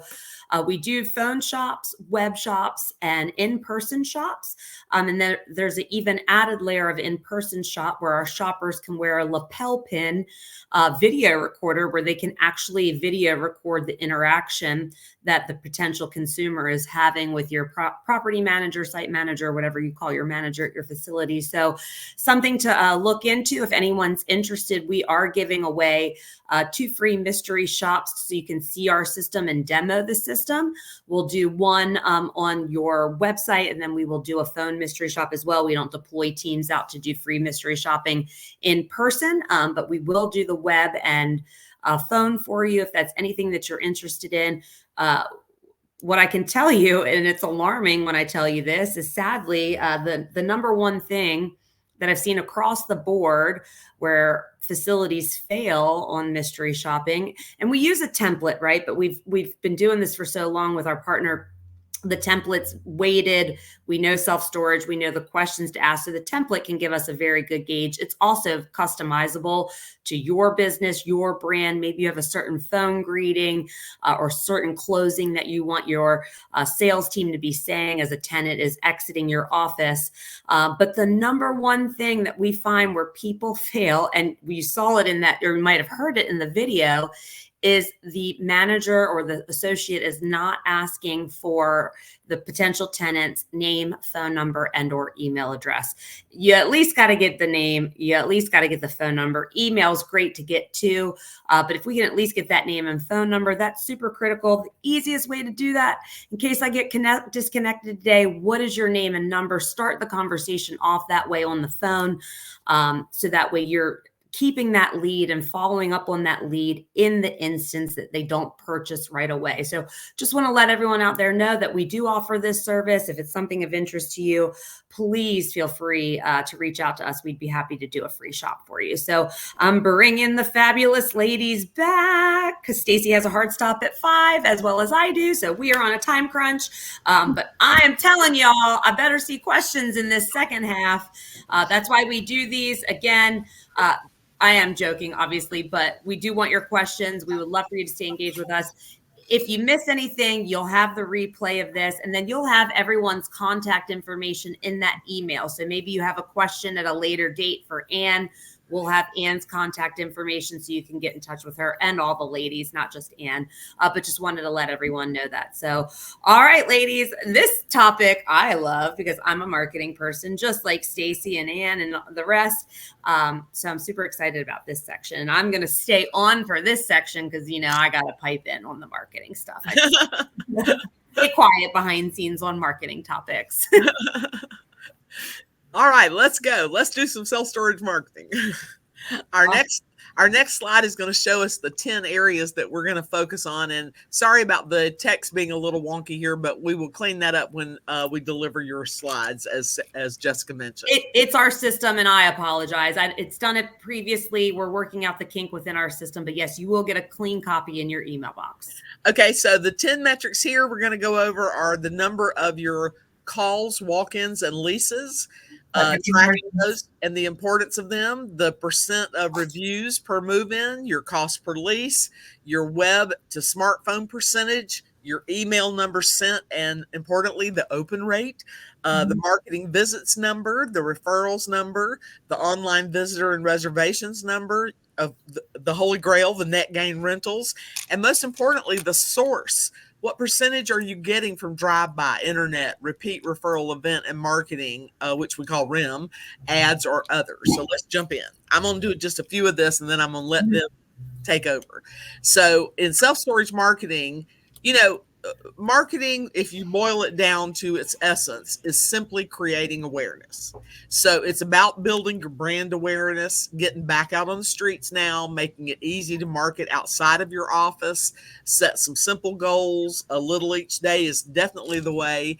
And our 4 areas of involvement that we've had great success with, and that everybody we talk to can do this and measure the results monthly for a great year. So jumping into this, we'll go to the next slide. What are your marketing source numbers? We like to, in person, not take the customer's payment until we've sourced how they heard about us and a few other little easy questions. So with online leasing, though, we want the managers to make that call immediately after the new lease comes in and gather a little bit of great marketing data so they can input it into SiteLink. So in this section of your marketing summary report, it gives you the categories you pulled leases from for the time period you're asking for. And the 4 areas we measure are drive-by. This one showed 33%. Internet, this one's very low at 23%. That's not normal these days. Other, and then REM, repeat referral events and marketing. We'll jump to the next one, Miss Jess. So why did they move out, and what is your rating? You can send the move out survey from SiteLink and track these responses. We're looking to make sure every year that we don't have a bunch of people moving out because of rent increases or because of too expensive. And trust me, it has not shown up to be a number that has impacted negatively on our operation. And then they also give the store and the manager some ratings, and we track that as well. All right, next. I'm trying to get to the good stuff for y'all, so I'm going to go through this part a little bit quick. Okay, but here's just a snapshot of the customer ratings we got for 2022. Our highest is always on our staff at 4.86 or 97%, and our lowest is always on price, 4.21 stars or 84%. That means we're doing our job. We're giving them great teams out there that they love, and we're pushing price like we're supposed to be doing. Next. Okay, now, when you get a lead, which is somebody walking in your door, somebody going to your website, somebody calling you up from the website or an ad that they've seen, or they saw your free move-in truck and scanned the QR code that was on the side of the truck. When you get a lead, what are you doing with it? Are you making the most of it? The phone call that Jessica played in the video while we were on break was a perfect example of a wasted lead. I mean, it just went right through their fingers. They had no way to follow up. They didn't ask the name. They didn't do anything. We're like the funeral home business people. People don't shop for storage until they need it. And when they need it, they usually need it pretty soon. So the first one that can get something in their hands and get them to visit their store is the one who wins. Don't just say, oh yeah, we got plenty of those. Come whenever you need. Oh my God, you'd pick me up off the floor. I'd have fainted. So make the most of the leads that you get by counting how many calls do you get? How many walk-ins do you get? Or lead walk-ins on the web? And of all those walk-ins you had, did you convert them? So we track that as call to walk-in at 125% last year and walk-in to lease at 90%. So you really need to be tracking that traffic to make some improvements. I could go for days on this one, y'all, so I'll skip and go to the next one. Me too. Don't get me started. I can get started on that one. But, you're looking at just tracking the raw data. How many calls did you get? How many walked in website or in the door? And how many of those did you lease? And it will give you some surprising data. Once you start tracking it, it really becomes more effective. So get those names and phone numbers. All right, we'll go to the next one. Now, when we looked at all of the traffic sources, and I've been doing this for 20 years, this just shows you the last, I think, 6 years on here. Repeat referral, event, and marketing, that far right column. Last year, it brought us 21% of our leases. The web and Sparefoot and Facebook and social media and Google and pay-per-click brought us 42.7%. Other is probably our U-Haul stores or dealerships.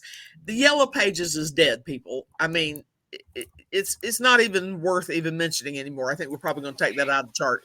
But drive-by is 33.6% for the group last year. So we track this every year to see how we're making improvements. We've even changed some of our strategies and providers on our websites to boost this even more. So a year from today, Jessica, when you have us on again, we will show you some stellar results on the web and due to the work that Stacy and her team have been doing. But know those numbers. It tells you what you should be focusing your budget on. Absolutely. All right, next. You know, why do they choose your facility? 62% of people choose it because of location and convenience. Another 22% choose you because of management and features. You have a gate, you have electronic locks, you have, a great website, your features are loaded. Only 10% are choosing because of price or special. So don't let 10% dictate how you run your business. All right, next.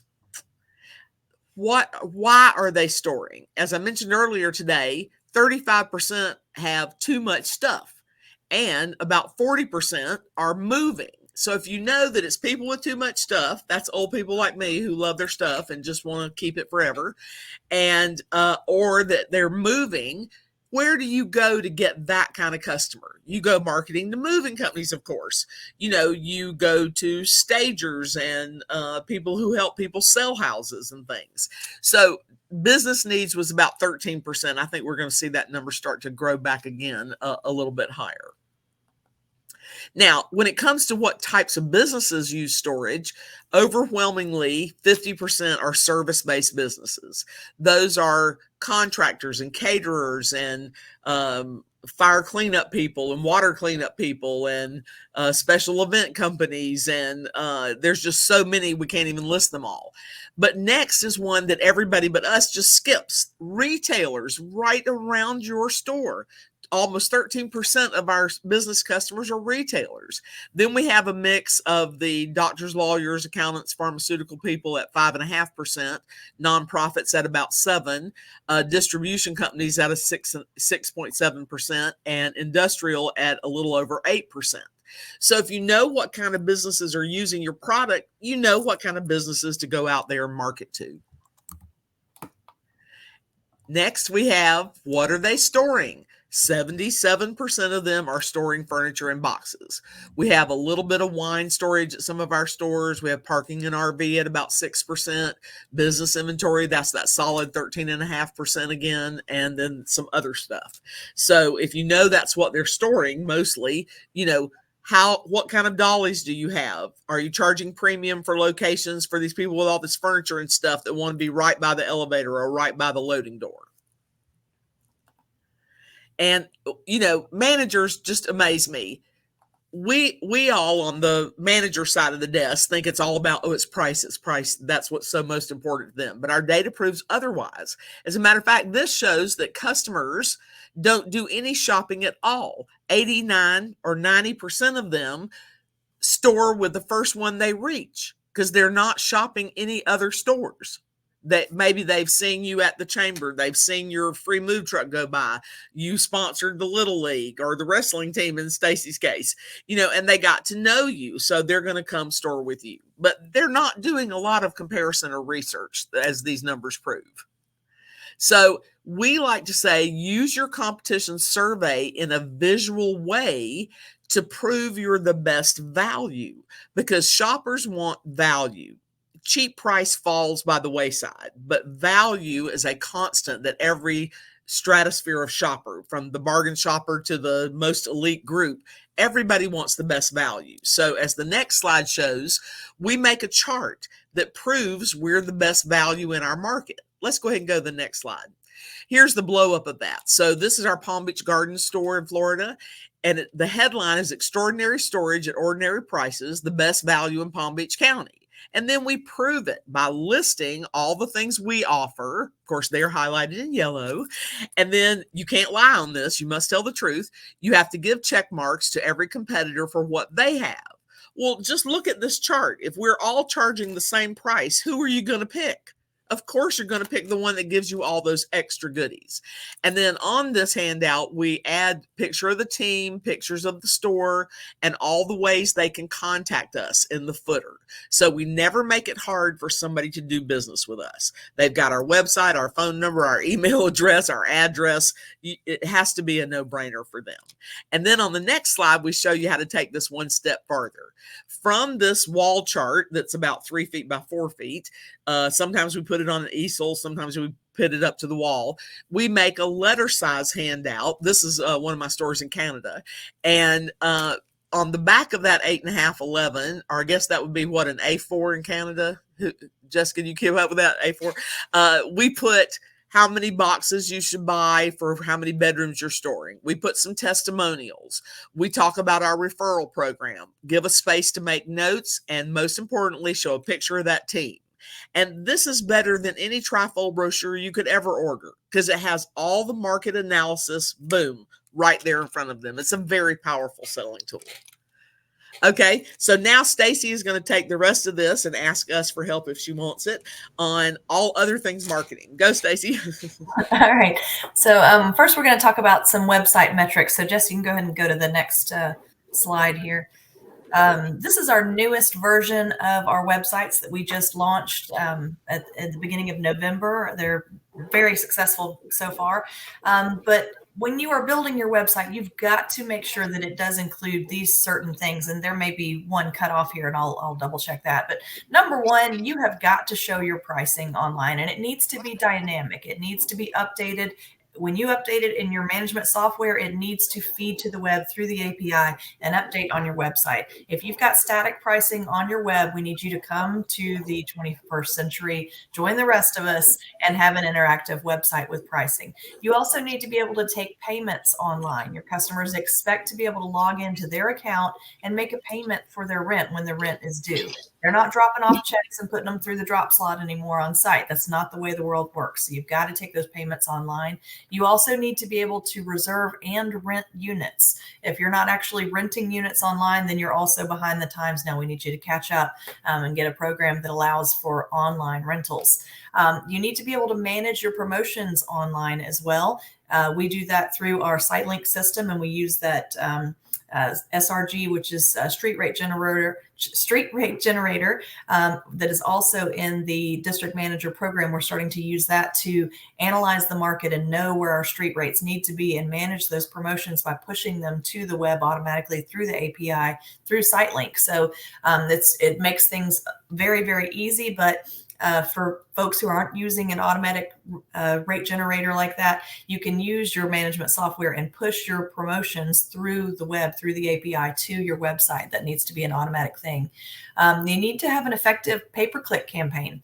If you're not advertising on Google and Bing pay-per-click, on the internet marketing side there, you're kind of behind the times as well. You need to have some sort of pay-per-click campaigns going at all times. Well, most of the times, and we can talk about the ebb and flow of the seasonality as well, but you need to be using some sort of pay-per-click in order to stay at the forefront of search results. We have proven that Google does look at how much you spend online, and they will not only will your ad appear at the top, but your search engine relevance depends on it as well. So that is your organic listing, your organic search results that aren't paid for. That matters. It does matter if you're using some pay-per-click there. So make sure you're using some sort of pay-per-click campaign. Your website needs to work on a telephone or a tablet. If it doesn't automatically scale to fit the device that people are looking at, you're losing those people. They're going to bounce off and they're going to go to another website that they can work with, and they can be able to click on easily. If they have to scroll or zoom into your website to read the little fine print because it doesn't scale to fit their device, they're not even going to bother with that. They're just going to back out and go to the next website that is device compatible. You need to be able to provide directions and link it to your map on our website, you can see right underneath the name Red Carpet Self-Storage in black there is a little map icon there with the address. If you click on that, it takes you to the map on the device. If it's an Apple phone, it goes to Apple Maps. If it's a Google phone or Android phone, it goes to Google Maps and Apple Maps. So people can navigate directly to our store. We never want to make it difficult for them to get to us, because until they show up moving things into the brick and mortar, we have not done our jobs. We want them to come to the site. You also need to make sure that the phone number on your website, it allows for click to call on a mobile. They should be able to click on that phone number on your website on their mobile device, and it dial the phone for them so that they're making that phone call, making it easy. They don't need to redial your number, make it click to call. You want to show large photos and also the size guide. If you'll notice on our newest website here, next to every single size listed, there is a large kind of a diagram showing how big that unit is, what could typically fit in that unit. When you hover over that in the live site, when you hover with your mouse over those, it enlarges to show you even better what exactly this unit can carry, what can fit inside there. And that's really, really important. And then number 10, thank you, Ann, for popping that in for me. You've got to show your Google reviews. The reviews are gold nowadays. This is the way of the world. We've shown that 88%, I think, of consumers right now will check a business's Google review rating before they even consider doing business with you. And if you do not have a 4.0 or higher, 60% of those people are going to turn around and find another business. So it's, reviews are gold. You've got to reach out to get them. We'll talk about more of that in just a few minutes as well. All right, next slide. So with your website results, there's some metrics that you can check. You want to keep tabs on this. What percentage of people are using a mobile device or a tablet to view your website versus a desktop or a laptop computer? You can see here our metric. We've got 63.4 people are using their mobile phone to look at our website. That makes it even more important to make sure your website works on a mobile device. It's incredibly important. Also, you want to see what channels people are reaching your website from. You can see still the vast majority of people are coming to us from organic search. That means we've got good, relevant content on our website. We're using that search engine optimization on our website to make sure people that when someone goes to the web and types in self-storage near me or self-storage with a zip code, that all of our content on our website is optimized to make us show up as a relevant listing in the search engine results. Google is going to feed our website to those people because we have what they're looking for. And we've made sure we've optimized it on our website to give the people what they're looking for. So we also have a large number of people that are direct. I think that's almost 23% people just type in our website and come straight to us. That means that our grassroots marketing, the on-the-ground marketing is working because we're putting so much of our promotional items out there that people are just visiting us. They're not even going to search anymore. They're just typing it in and getting there. Of course, a good portion, again, 22% is paid search. That's that pay-per-click campaign. That's really important as well. And then, of course, referrals and social media. That is people who are visiting us from other websites where we've linked, where we're being linked to from other websites, like maybe a real estate agent that we've made contact with or something like that, or coming from social media channels as well. Next slide. All right, so our inquiries online, you need to be paying attention to this. This is a very important marketing metric. You need to know how many people are actually looking for you, how many phone calls are coming in, how many reservations are you getting, and how many rentals are you receiving online. This helps you track your cost per lead or cost per lease as well. So you can see in 2022, we were with Go Local Interactive and our cost per lead was $36 online. That's a really nice low number. We were doing a great job there of driving traffic to the website from multiple locations, multiple sources. All right. Now, this is a really important slide that I'd like to cover.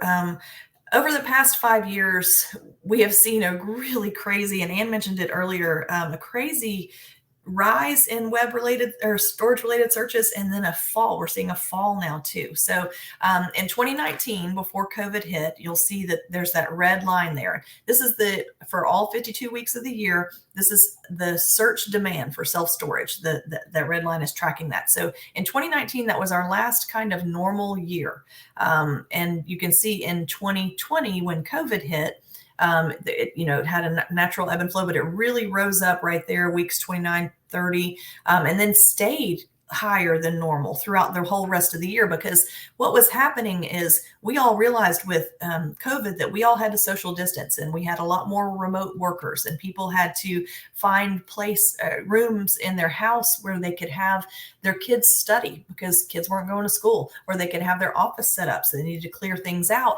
And that's why we had such a surge in self-storage demand through that year. And you can see in 2021, it got even higher. The demand went completely off the charts. We've never seen demand like this before, and I doubt we'll see it anytime soon as well. It just completely went, everyone had to, find a place to store these things that were taking up room in their house because they needed an office or they needed a schoolroom or whatever it was. And there was also a lot of issues with housing. People who were out of work due to COVID weren't able to pay their rent. So maybe they had to put stuff in storage and go live with mom and things like that. So the demand just went absolutely crazy.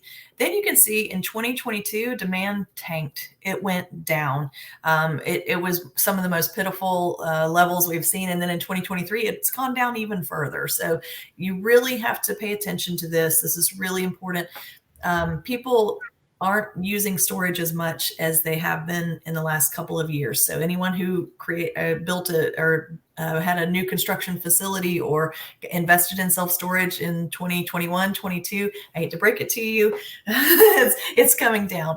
But it makes it all the more important that we find other ways to market our facilities, not just online, because the self-storage demand, those storage-related searches, they're dropping. So you've got to find them in other ways. So you can go ahead and go to the next slide, Jess. Yeah, and Stacy, I'll say with that too, you've got demand going down, you've got pricing on PPC and digital advertising going up. So you got your errors going this way instead of like equilibrium. So you've got to have a blend here. You got to spend your money appropriately on marketing. Yeah. So that's why we say with grassroots marketing, you've got to generate your own traffic. You've really got to get out there. I like to tell all of our managers, there's far less competition to be noticed in the grassroots or interpersonal marketing tactics than there is online. We're never going to be able to outbid the REITs for pay-per-click. They've got the deepest pockets in the world, and they can just stay at the top of the listings all the time.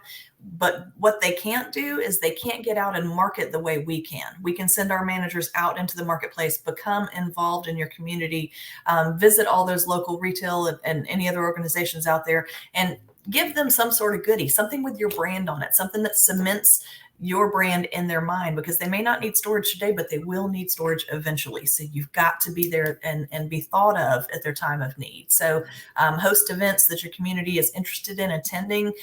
This Paulding Storage, the picture that you see there, this was a very successful car wash that they did. Not only did people come through and get a very inexpensive hand car wash, but they were doing this for a little league team, raising funds for them to go off to a championship, which is brownie points for your community. The community loves this type of thing. So it's really important that we take the marketing game to our own field, which is our 5 to 10 mile radius, our community, and maximize the opportunity that most others are ignoring. Stacy, Paulding, actually, I was there and got my car washed because I felt bad I didn't get it washed. And they actually had other vendors call them when they found out that this car wash was going on, because they knew how many people would come to it and offer to come do their hamburgers, or I think one guy did funnel cakes and other stuff. So it grew and it didn't cost Paulding anything.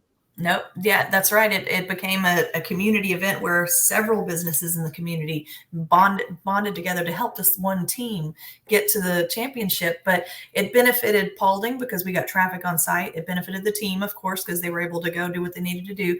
But it also benefited the other vendors, the guy who did the funnel cakes, the other guy who came and did hamburgers. I think they had a food truck come out and help with it. So it really does help the community when you get them all involved. So it's a good thing to do.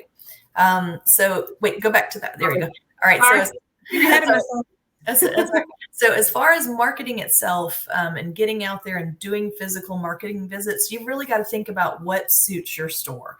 How many people do you have on staff? How many days do you have available to get out there and go marketing? And what is your budget for the promotions and the giveaways? Because you got to give them something. So I always have my stores start with about 40 visits a month. That's 10 visits a week. You can knock out 2 every single day on your way back and forth to the bank. And that will get you covered. But if you think about it, 40 visits a month for a year is 480 visits. That's a whole round number. Most stores average around 300 leases a year. So if even one in every 25% of the visits that you make result in a referral or a lease, you're adding another 120 leases to your facility for the year. That's a big chunk of traffic that you're driving to your store. So the most important thing, though, is to set a goal, because what gets measured gets done. That's something that Ann has taught us from day one. If we measure it, you're going to do it. So set a goal and make sure you achieve it as well. So how we do this, how I teach my managers to get out there and do their marketing visits is, I call it dividing and conquering, but it's called zone marketing. So what we do is I use Google Earth and I map the facility, or I have the managers map their facility. And really it's your market area is never going to be a perfect radius. It's going to be more of a polygon, because you're going to have to pay attention to any natural barriers like a highway or a river. In this example here that you see, that map there, the facility is under that little golden star right in the middle. And you can see I've sliced it up into zones already, but that zone C is really chopped off on the one side. That's a giant river. And there is one little highway that goes across from the other side of the river to this market area. There's not a whole lot of people who are going to take a fully loaded 26-foot U-Haul truck and drive it into the funnel neck of that little bridge and go through the city and go across the river to go store with people over on that side when they've passed 3 facilities before they got to the bridge on their side of the river. They're just not going to deal with that. So know your market, pay attention to those barriers, and market where you can pull people from. So what we did is we chopped off that C zone and we pushed further west in the A and D zones into residential markets for this particular location. So then once you've got your market area sliced up into zones, I like to give a zone per week, depending on how many days you're going to be going out marketing. So for example, you're going to have 1 marketing day per week. So that's 4 marketing days a month. So we have 4 zones here. Then you're going to plan your marketing visits by the target. And this allows you to use a laser focused marketing message. So maybe the first month you're visiting all the medical offices. So you're letting them know that your files are no problem with us. We've got space for your medical files. So maybe you can clear out when you go into a medical office. Here's a hot tip also: never go in and ask to speak to the doctor or the medical professional, because their time is worth a lot more than you'd have to set up a visit and use your insurance to visit with them. Who you want to talk to is the office manager. It's that person's headache you're looking to cure, because they're the ones who are responsible for taking care of the file storage and any other equipment storage inside that office. So go and speak to them and say, hey, I noticed you've got that patient room in the back that's full of files. Wouldn't it be great if you could move those files to my facility, store them over in our secure facility, and then you can use that patient room to see more patients and generate more income for this office here. Wouldn't that be great? So you can really tailor your messaging depending on the target that you're visiting for that month.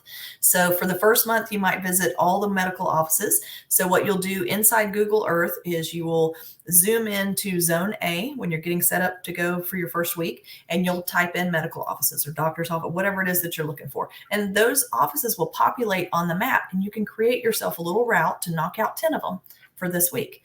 And then the next week, you're going to move to zone B and do the same exact search, and it'll populate the offices that are in that area. And then the next week you go to zone C, and the next week you go to zone D. So what you've done is you've visited all the types of offices throughout the entire month, but you're only hitting one corner at a time. This allows you to save time. It allows you to save gas. You're not zigzagging over your entire 10-mile market area. Nobody's got time for that. So make it simple for yourself. Laser into zone marketing and get out there and do those marketing visits. Stacy, we were forced to do this many, many years ago when we had to print out our MapQuest directions to go visit locations, right? So yes, exactly. Go back to old school mentality. Forget you have GPS. Plan this sucker out for sure. because you're actually going to get it done that way. You plan a route and get it done.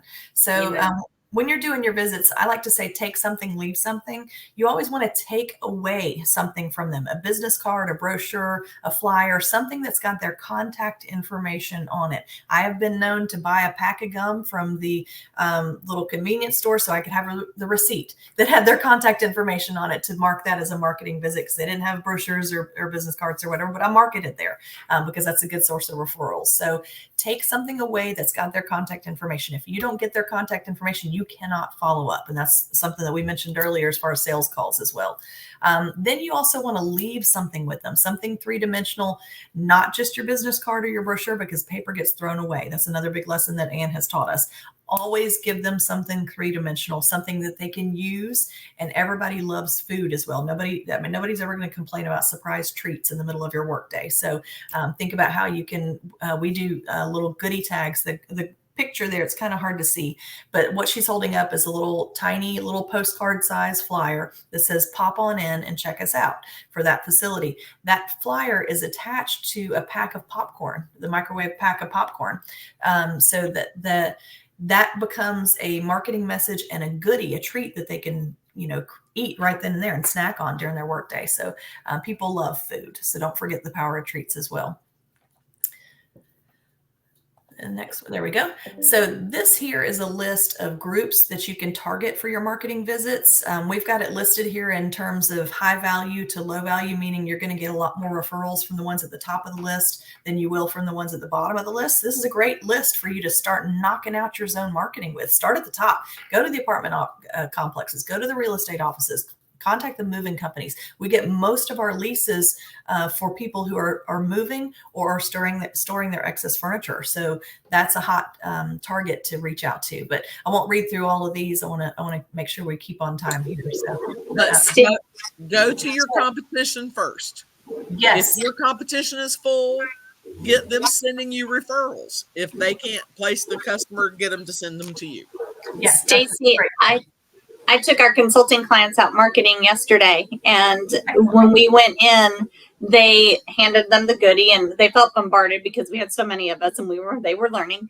And before we left, the apartment complex people said, "Stop! We want a picture with you for our Instagram." Nice. They put us on their Instagram and then shared the picture so that we could put it on our Instagram and cross promote. And I've never had that happen before. That's great. That means that apartment complex is actually doing their job marketing as well. Yeah. So I love that. That's fantastic. And what a great source of referrals that way too. That can go viral. So if I were the self-storage facility, I would go find that post that they did on their apartment and I would share it again off of our page. Just keep it circulating. So what we do at Universal is we call it our PMG, or our personal marketing goals. And what you're seeing here is a spreadsheet that I've created in Excel. So when I first came to Universal, Ann had these personal marketing goals on actual, paper. We would make a photocopy and do it every single month. But we got a little wiser and decided to put it into Excel format. The great thing about Excel format is you can plug formulas in and it'll do all your calculations for you. So you didn't have to do the math, because we used to have to get out the, not a slide rule, but we got out a calculator and had to get all that done and calculate our goals there. What % of goal? So this is our 1-page per store annual plan. This is really your marketing plan at a glance, and it's organized by color because I'm a very visual person when it comes down to color and making things easy to read. But I realize that not everybody's like me, so it looks like spaghetti or it looks like a giant mess, there. So to break it down for you, the purple items, there's a row across the top, and then there's on the left-hand side. So you'll see, let me back up a little bit. There is a set of 3 columns for every single month. So you can see January, February, March, April, May, all the way across to December, and then annual totals on the right-hand side. Each month has 3 columns. The yellow column is your goal.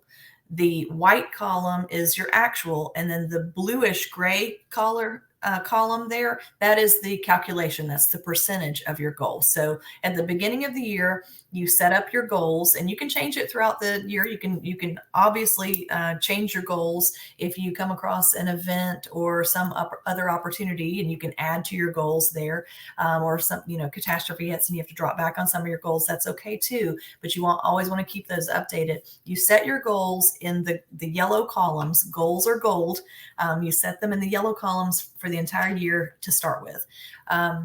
And then as the year goes on, you fill in your actual activity in the white column, and then the blue column does the work for you to calculate the rest of it. So that's how each month is set up. Now, the activity types, they're across the top, the light purple, that is where we put in our special events. At the beginning of the year, we plan those out and we put them up there so you can keep them on your radar. So you can go ahead and order when you need to have enough supplies. Maybe you're giving away cups or Frisbees or something like that at your special event. You want to make sure you have enough things available, enough promo items. But you want to keep those events on the radar also so you can market them. You need to be putting them out on your social media, on your website, in your emails, things like that. So we put the events across the top. Now, on the far left-hand side, these are the types of activities that we'll do other than events. So the purple types of activities, those are measuring quantity of things that you're going to do. The one exception there is visits and networking. That's in yellow.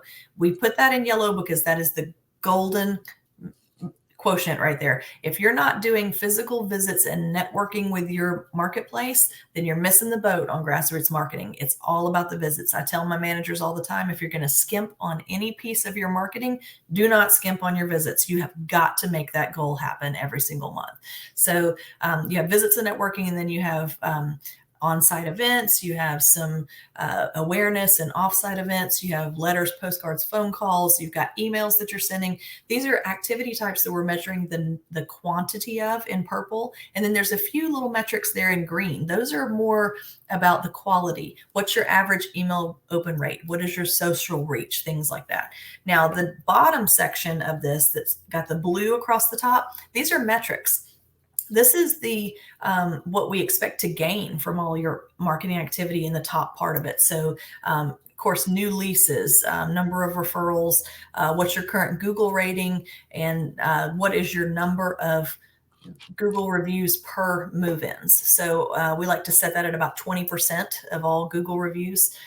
So of all leases. So for every 5 move-ins, we want to get at least 1 Google review from those move-ins. We're asking every single person who moves in. They don't always all leave us a review. We try to make it easy for them, which I'll show you a few tips on that as well. But this personal marketing goal, this is the marketing plan for all of our stores. We keep this. This is a very important piece of everything that we do at Universal. So hopefully I've broken it down and made it a little more easy to understand. Go ahead and go to the next slide there. So that all of that being said, these are what our managers achieved in 2022, and actually just calculated 2023 recently to give that to Sarah Beth and Lou and Ann while they calculate the year-end review. So I should have updated this slide, but the personal marketing goals, this is what we achieved for all of our stores. We had 62 active stores in 2022. You can see on the left-hand side, that's the underneath the number 62. This is the number of each of these items that were achieved by all of our stores. So, over 8,000 visits, over 7,200 event visitors. Those are people who came to our sites because we were having an event online. A ton of networking and awareness, letters and postcards, lots of emails, of course, Facebook posts, and the Facebook reach was just off the charts. We generated 1,105 referrals and 14,938 new leases with our marketing activity. So you can see the total activity was 3.5 million. I'm very happy to report that in 2023, we got back out there on the streets. We amped up our visits. We are over 4 million pieces of contacts sent out into the marketplace for our total activity for this past year. So I'm really excited about that.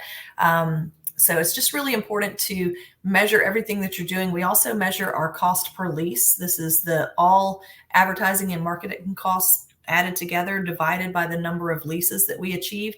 We were down to $81.45. I have not calculated it for 23, but I think it's gonna be about the same based on the cost of the web, how much it costs to get out there and market on the web.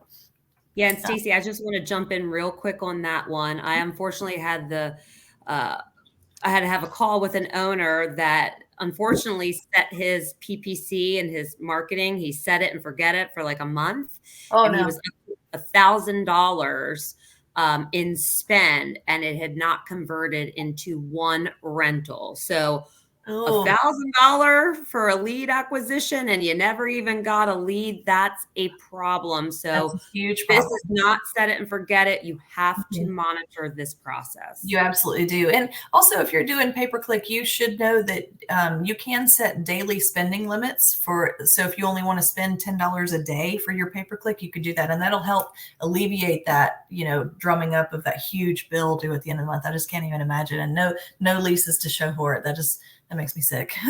Me too. I think I dropped the phone when he said it. I think the important thing is that our personal marketing goals, these are things that the managers and the on-site teams do. That averages 56,000 personal marketing goal messages a year per store. Plus, of course, what Stacy does for them digitally and on the web. Yeah. So, when's the last time you got 511 pieces of traffic at your store from your annual yard sale? It costs you $300. Nobody else is out there doing that but us. It is a high value return to do these things, because if you meet someone in person and exchange cards and they eat your chocolate, then when you electronically follow up, sending them an email, they're more likely going to open it, because you can't just blast out an email to people who don't know you. They're not going to open it. Right. So, Stacy keeps them with a high open rate, much higher than the industry average. We probably should start posting that, Stacy, what the aggregate average is. It is about 35% right now, which is some of the stores are 45% open rate. Never get that. So meet you in person, follow up electronically, host events that they're interested in attending. It is an unbeatable combination. And then market electronically. For the buck, you cannot beat this. You really can't. No. And you're talking about those touch points, right? We know in marketing, if the USG brand is new to a consumer, it's going to take them 7 to 10 times of seeing a touch point before they even trust who you are as a brand. That's that workflow needs to be going, and you need to have it set. Yeah, and self-storage sales, it's all about comfort and trust as well. You're not going to rent with somebody that you don't feel comfortable with and you don't trust them. So getting out there and getting involved in your community helps build that level of comfort and trust, so that when they need storage, they're going to come straight to you. They're going to bypass online search anyway. That's how we have almost 25% people going directly to our websites, because they know us and they trust us. And one more thing I want to add on that, your Google business profile, your photos need to be very nice photos of your facility, not stock photos of someone else's facility. The reason I bring that up, in my travel, if I decide I'm going to pop in on a facility, I go and check the Google business profile first. If the photos look sketchy at all, I'm not going there as, a small female, just because the photos look bad. So these are all things you need to be thinking about as you develop your brand. Yeah. And you also want to make sure you have your own photos as well. Sarah Beth can tell you how many times she's been absolutely catfished when she goes and visits these horrible doing shops. I was just about to put that in the chat thing. I was like, please.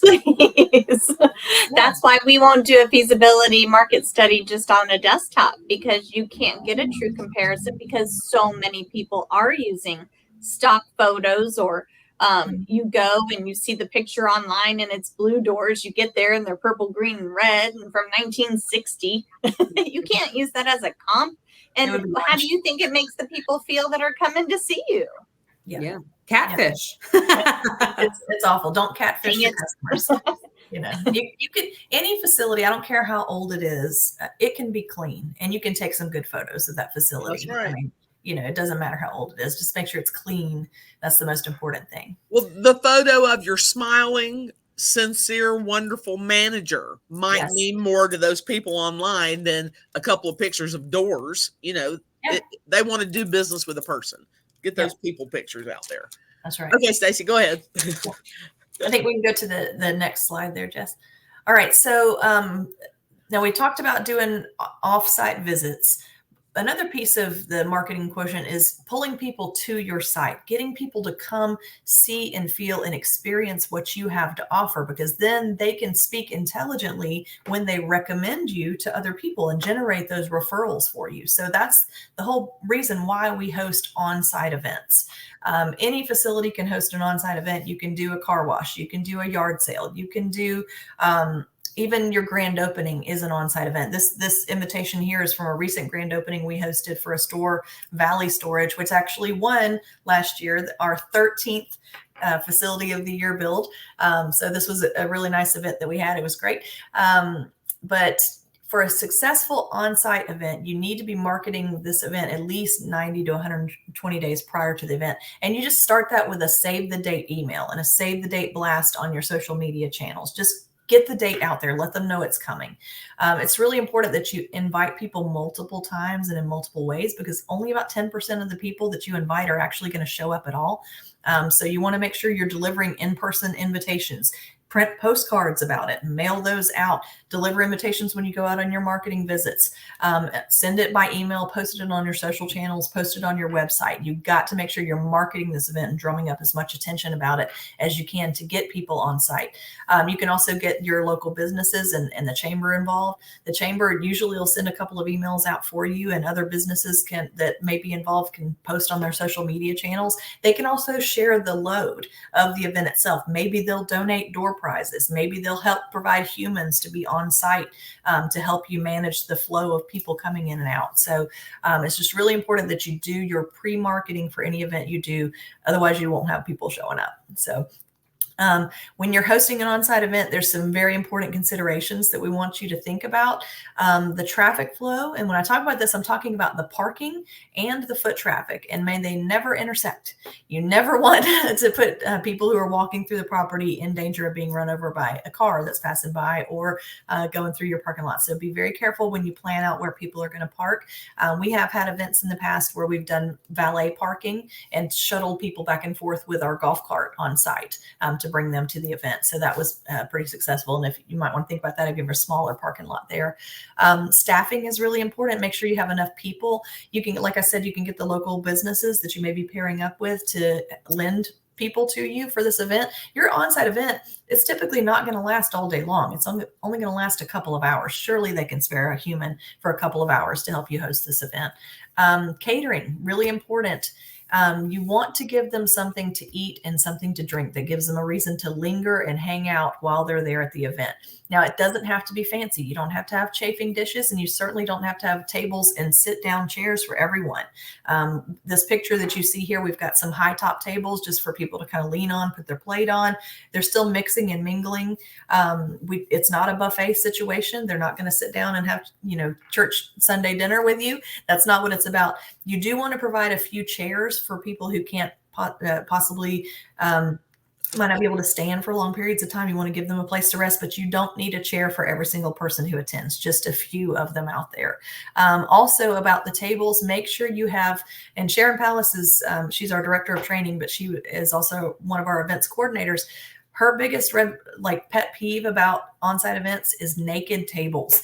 Never have naked tables. Always put a tablecloth of some sort on every single table that you have, whether it's the table with food on it, the table with prizes and the little entry blanks on it, or as you see here, tables for people to just walk up to and lean on.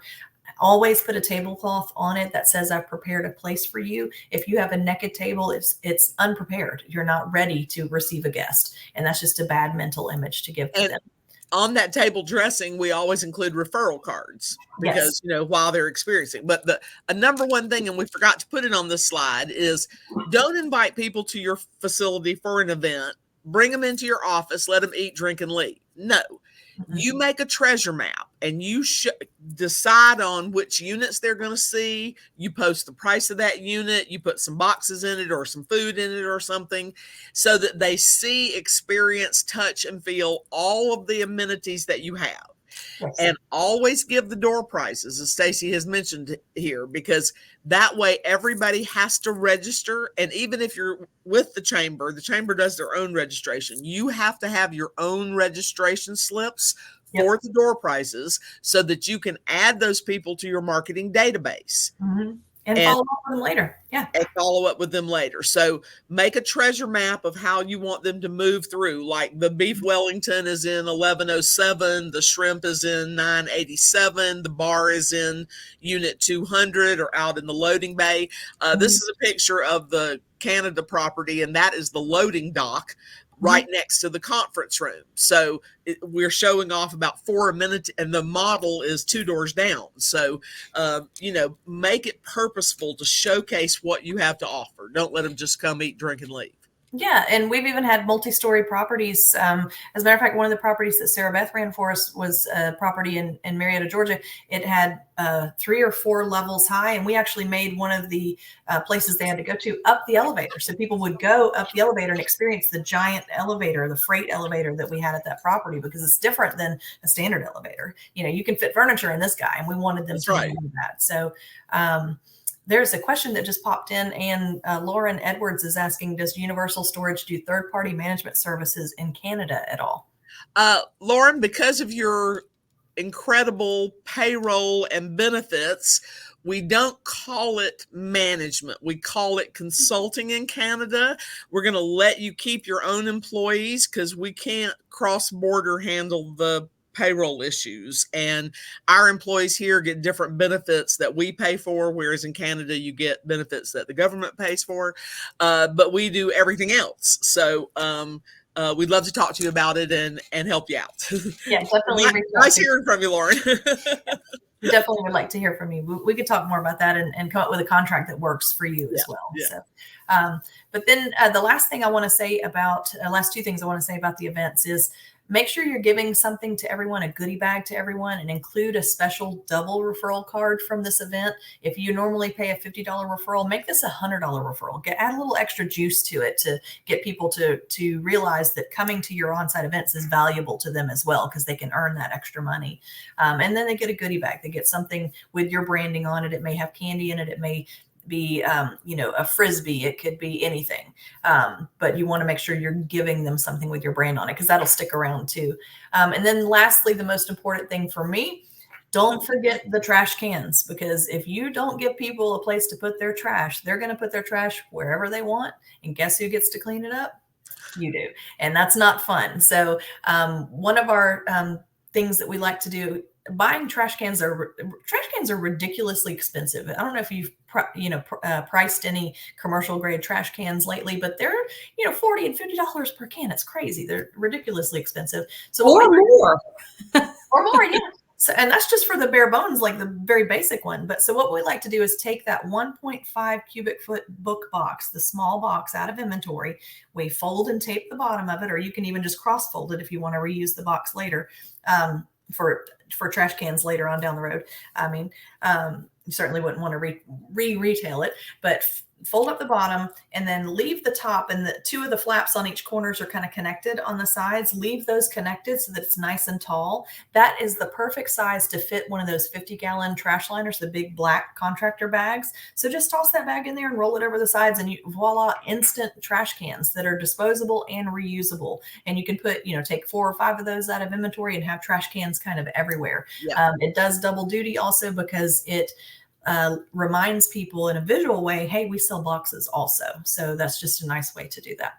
And as we move to the next one, I guess, Stacey, I just want to get in so that we keep ourselves on time. We've done I counted them up, over 110 different kinds of events at every kind of location you can imagine. And speaking of Canada, at this particular store, we also did an espresso yourself morning tour.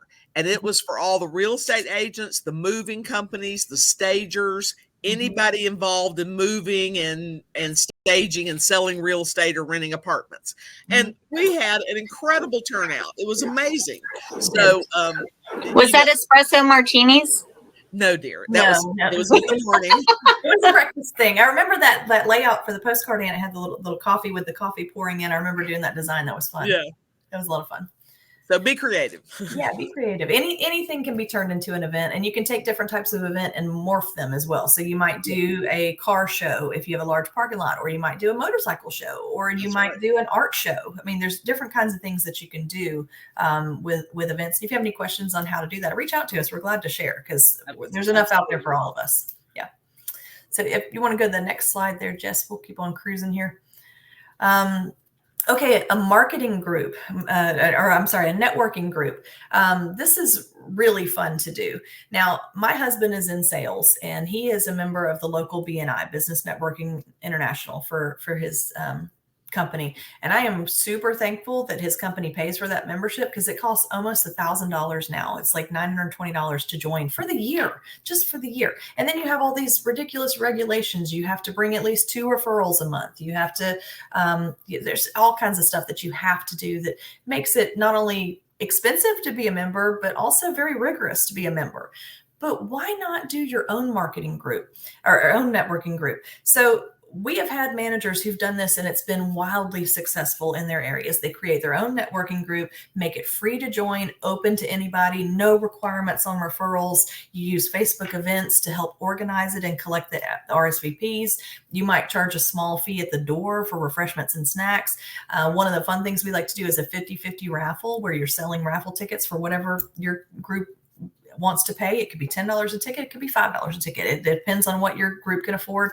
You sell in raffle tickets during the event itself, and then somebody wins. You do a drawing. Somebody wins the raffle. Half of the money goes to that person, and the other half goes to a charity or to some other organization that you as a group decide gets the benefit of that. So how a networking group might work is, of course, you're going to advertise it on your social media channels and on your website and in all your marketing visits. Yes, advertise it everywhere. Try to drum up membership. It does take a little while to drum up membership, but the more people you get involved, then they tell more people, and they tell more people. It's the true networking group that starts to form.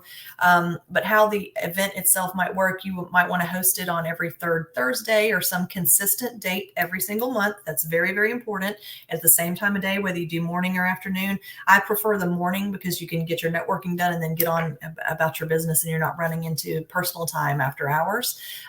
So how it might work is you introduce yourself, greet attendees as they come in after you charge your little $2 or $3 at the door, ring a bell or ding a glass, whatever it is, and call everybody to order, and then introduce 1 or 2 speakers each month. It works like a regular networking group does.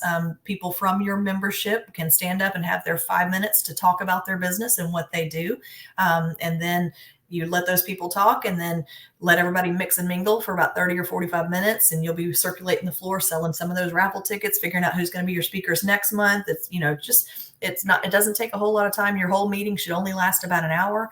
Then you'll ding your bell again and conclude the event by drawing the raffle and announcing who the next month's speakers are, and then off and on your way. That's it. It's very, very simple. Stacey, I have to say that as many of our stores that have conference rooms, this works great for them.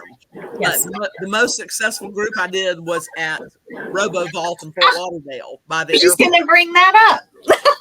And we did lunch and learn, and it got so competitive to get a time slot to speak and to sponsor. So restaurants were bringing in, always the lunch was free. They, it was just incredible. So we had to start limiting the number of people who could get in. We're sold out. I can't take any more this month. So it was all done through the marketing visits that we started out to the local areas. And then I'm telling you, those people are marketers down there in Fort Lauderdale, Jess. So they have to be. That's a tough market, but it really does work well. I'm sorry. Go ahead. Go to the next one. That's all right. Go ahead and go to the next slide there, Jess. I think we're doing okay on time. Okay, so customer referrals. This is going to be often your lowest cost per lease, and they're already sold because you trust a referral. Consumers trust a referral as much as you trust your friend's recommendation, because that's at essence what it is. If I want to get my hair cut, I'm going to turn to Sarah Beth or Lou, because they both have fabulous hair, and say, where do you go get your hair cut? And I'm going to go there. I'm just going to go there. I'm already sold because I trust my friend's recommendation. So those referrals, they're gold. You need to try to drum as many referrals as you can. Ask people to give you referrals, give them referral cards, which we'll show on the next slide in a second. Give them an easy way to send people your way. And most importantly, reward them for that. They respond to money. That's the number one thing. We do checks. We send checks out, which you'll see a picture of also. Gift cards also work. Now, gift card is going to drum up your cost per referral a little bit higher, because if you're doing a $50 referral, it's going to actually cost you like $54.95 because you have to pay the cost of the card itself. Whereas as a check, you might just be paying, 55-cent stamp to mail it to your store so they can come pick it up from you. You can also do other local business cards or business gift cards or gift certificates. Never give rent credits for referrals. This is not 1980 anymore, y'all. Yeah. No rent credits. Don't do that. It muddies up their ledger. If they ever go into default, you've got this series of credits. You may or may not have notes in the account what that was about. You don't know what's going on. If they want to take their gift card and pay their rent with it, that's up to them. Or if they want to take their check and countersign it and use it to pay their rent, that's up to them. You give them the money and let them decide what to do with it. Don't give rent credits. Also, there's no need to give anything to the new customer. I hear it all the time where people do referrals and they pay $50 to the person sending the referral and $50 off rent for the person coming in. Don't do that. You're already discounting your rent online. You're giving promotions, you're giving specials. There's no reason to give anything to the new customer. They are going to get excellent customer service and a great promotional price when they walk in the door. They don't need anything else. And then they can send referrals and get money. Yes, and then they can earn more. It incentivizes them to earn more money as well. So their referral amount must be enough to grab their attention. We do $50 as our standard across the board. We do have a couple of stores in fancier markets, like in Palm Beach Gardens, they pay $100 because that's what that market dictates down there, and they get referrals all day long with that. So go to the next slide, Jess, and we'll show you. I think the next slide. Yeah, this is a photo of a very happy customer holding his referral check.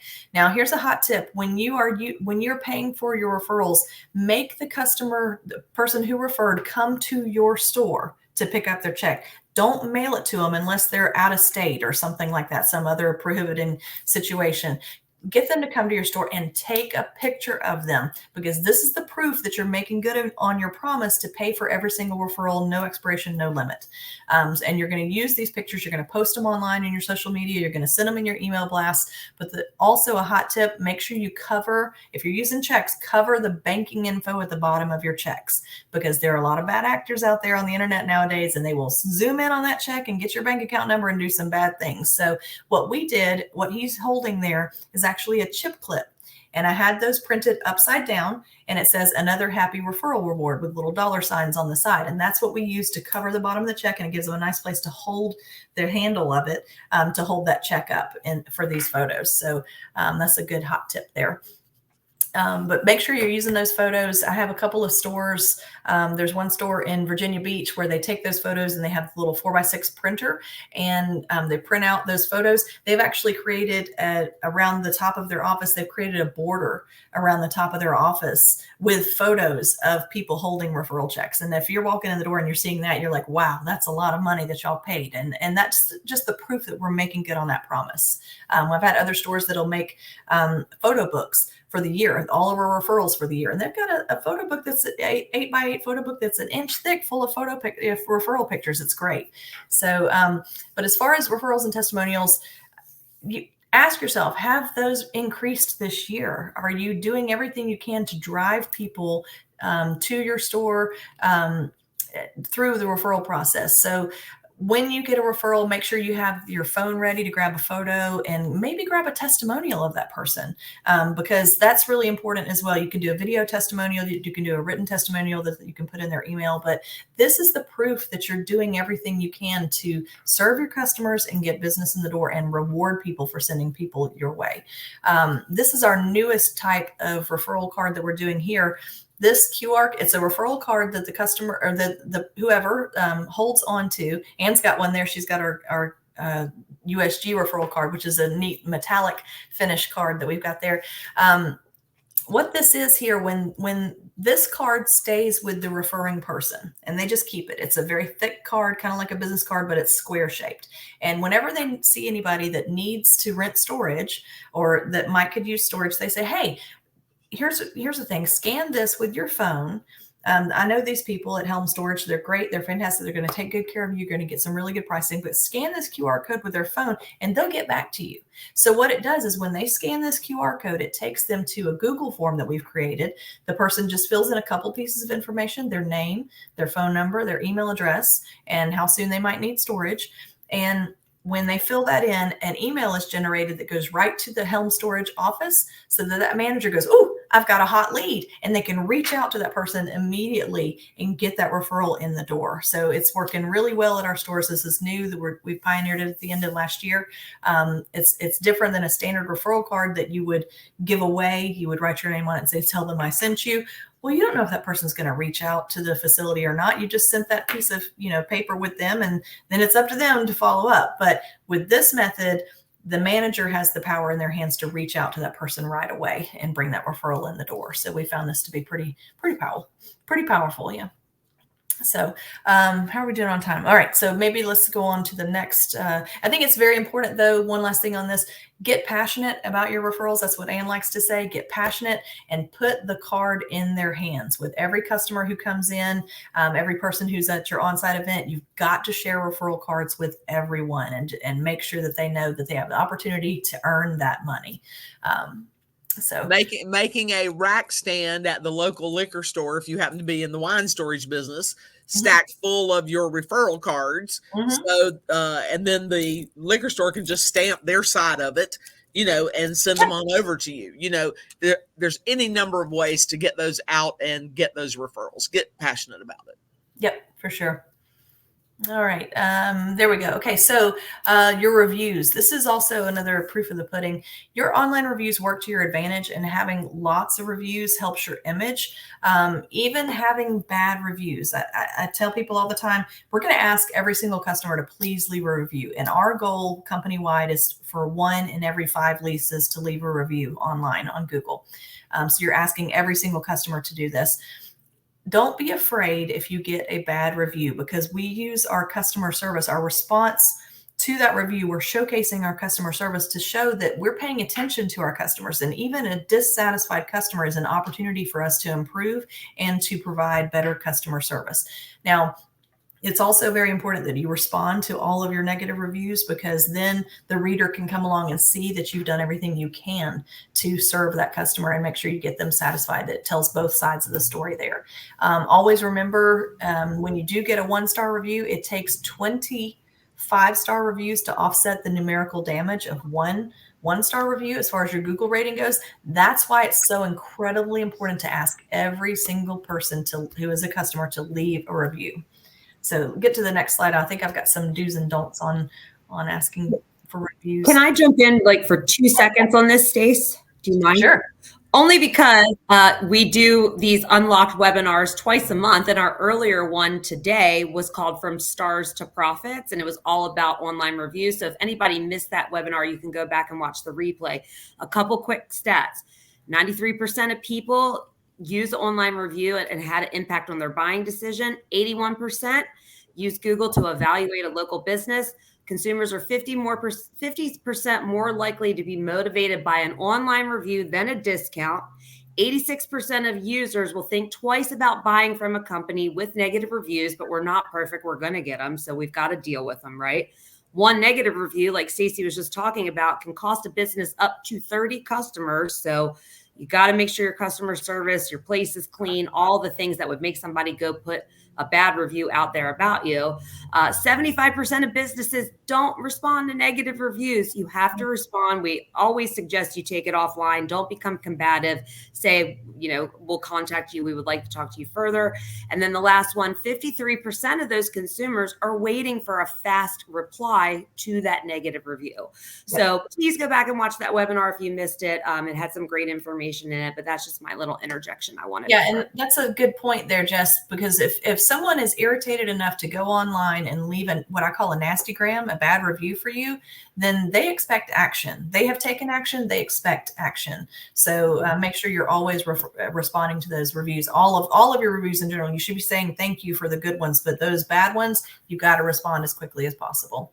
And thank them for the bad review. Thank you for bringing up your concern. When a potential consumer sees that online, they might go, okay, well, at least that person's willing to fix it. So I might still consider renting with them. So Yep. So we use Google review cards. This is one of the layouts that we've got here. Just, we ask every single customer that comes in, tell us how we're doing. And we ask every customer, but we don't ask people who are non-customers to leave reviews. That's something you should not do. That's considered a black hat practice. You also never want to incentivize reviews. If you're paying people to leave reviews, then you are violating Google policy and you will get kicked off of the map. Google will kick you off the map. We've had that happen with one of our consulting clients that was in business for 14 years and hired a third-party local marketing consultant who was incentivizing reviews, paying people to leave reviews. After 14 years of business, they got kicked off the Google map. It took me about 8 months and 3 appeals with Google to get them back on the map. It took a total of almost 2 years from start to finish to get them back in. So it is important. And they lost a lot of time. So, being off of the Google map is pretty bad because people are using that on their phone to get to you. They're navigating to you with that information. So, okay. Stacy, let's let Sarah Beth do the next one. Unmute myself. Self-storage marketing by phone. So, and you should really call all your comps and find out what's going on at their stores. A lot of people say, well, I don't understand. I don't know how I'm supposed to call these businesses. I don't know who to call. I don't know what to do. And I had a manager do that to me. And I said, well, and it was a very, very small town, 5 square miles, basically was this town in the middle of nowhere, Kansas. And he knew everybody in the town already. So I said, well, you're a member of the chamber, right? And he said, yeah. And so I said, print off the chamber directory, start at A and go down. I said, and I just want you to call all those people and invite them to come see your site, have a snack at your facility, just stop by for a moment, and we're going to go through them all. And, even for a small town, there were several hundred people on that list that he could call. I go, you will not be bored for the rest of the year. Just do this. Email your customers and just let them know that you're thinking about them. We use constant contact, as Stacy has discussed, to go ahead and get our messages out into the community. Just like Stacy and Ann, I have 8 million things going through my head right now of things I could tell you to do and why we do what we do. And Stacy had mentioned earlier about going to visit your comps. Another quick and easy thing to do that I did. Everybody loves food, like we said. Go to Pizza Hut, go to Little Caesars, get a $5 pizza, get a 2-liter of Coke, and take it to your competitors at lunchtime each day for a week. And I promise you, if you just go there with it and say, I just wanted to drop off lunch for you, you will know everything about their owner, what they like, what they don't like, what's wrong with their facility. They will become your new BFF when it comes to referrals as well. So just pick up that phone and start calling people. And it's simple. You don't have to have a great conversation. Just say, hey, this is Sarah with ABC Storage. I know that you're a member of the chamber, which is a great icebreaker. So am I. Please just come on by sometime. I'd love for you to see my facility. Thanks. Have a great day. That's all you have to do. It doesn't have to be a 5-minute conversation. That's right. Let's talk on the next slide a little bit about email marketing.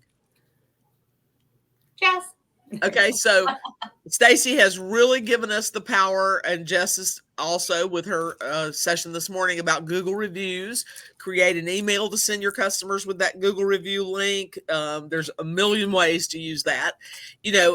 Advertising in your emails that you have Easy Code or Noki, or one of the digital locks so they can rent and pay anytime and get access. Advertise your box and supply curbside pickup.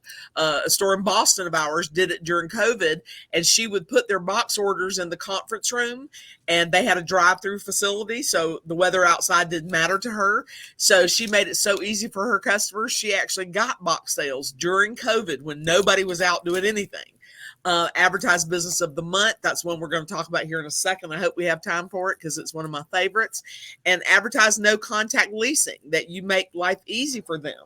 And then, do include videos, how-to things. People don't know how a digital lock works. They don't know that they can order boxes ahead, you'll get them ready, or even deliver them to their house if it's $199 or more. Be creative with the way that you give those messages. Okay. But you also want to make sure that you're not just giving out storage messages, which is what Stacey and her team do really well with our constant contact templates. Yes. I do not want to get something month after month that just tells me about your facility. I want to know what's happening for St. Patrick's Day, or how to make a homemade Halloween costume, or whatever it is. It's something that's going to make me want to open it, other than, hey, this is how you use my code. Yeah. Yes. Useful content. And this next one is Business of the Month. And I'll do that one real quick, Stacey, and then let you wrap it up. So Business of the Month. I just love this idea, and it's so simple. Any store of any size can do it. Could we go to the next slide? Okay, there we go. So, the way I do it is even simpler than this. I don't even use a form. Every single store has a local pizza shop near it. Pizza is the number one food that people, when they're moving, use. So I just take the manager out marketing. We go over to Joe's Pizza and we say who we are. We take them some goodies and we say, 40% of our customers are moving and order pizza. So I'm going to promote you as our Business of the Month this month. So when I say go, say your name, the name of your business, and why people love your pizza. Go. And trust me, they do it. They just do it right there on the spot. So I want a 15-second, maybe 20 seconds at the very most, video that I can put in my email marketing and use on my social media to promote Joe's Pizza. All Joe has to do to get all of this is give away something worth at least $25. He can give food credits. He can give a gift card to his own store or anything else he wants to. One of the Fort Lauderdale people who wanted to be Business of the Month gave away a $200 dinner. Trust me, they had more entries for it than almost anybody else. You can give away anything you want to, but it has to be at least $25. And we do this for free to promote local businesses, provide local content in our email and social media marketing, and get those people thinking of us as the trusted community resource. So, it's just so easy. Don't make it too hard. Y'all can use this form if you want to, but me, I'm sort of an action gal. I just go out there and do it. And if I make it look easy and I just get it done for the managers, they see how easy it was, and then they can start their own ideas. But promote other local businesses. It doesn't cost you anything to do it. And it might bring you, guess what? Traffic, referrals, a lot of other great things. And then give away the prize from everybody who responded with the magic word. Okay, let's go to the next one. So, Stacey, you want to talk about this, self-storage email marketing and social media? Sure, yeah. So we here at Universal, I'm actually a constant contact provider. So I have kind of a parent account for all of our children accounts through Constant Contact. So we're able to share the emails that we make. We create templates and share those to everybody's account so that everybody's sending nice messages out. Like Sarah Beth mentioned, it's very important that you're sending content that's relevant to people, to regular life, and not just self-storage messaging, not our 10 by 10s or 10% off this month. Nobody cares whether you need it, because I don't care about storage if I don't need storage right now, but I am going to stay on your list if you're sending me information that's important to me in the community. So in order to build your contact list, you have to send relevant information.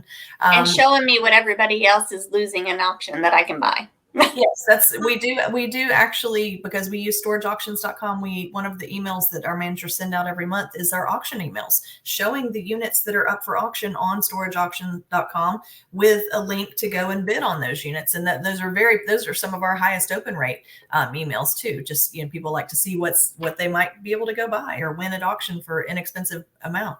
But Constant Contact is it is definitely my favorite email marketing program. It's got the most depth of tools that you can use. You can attend, they have a ton of free workshops, physical workshops in the area, and lots of content, help content videos on constantcontact.com.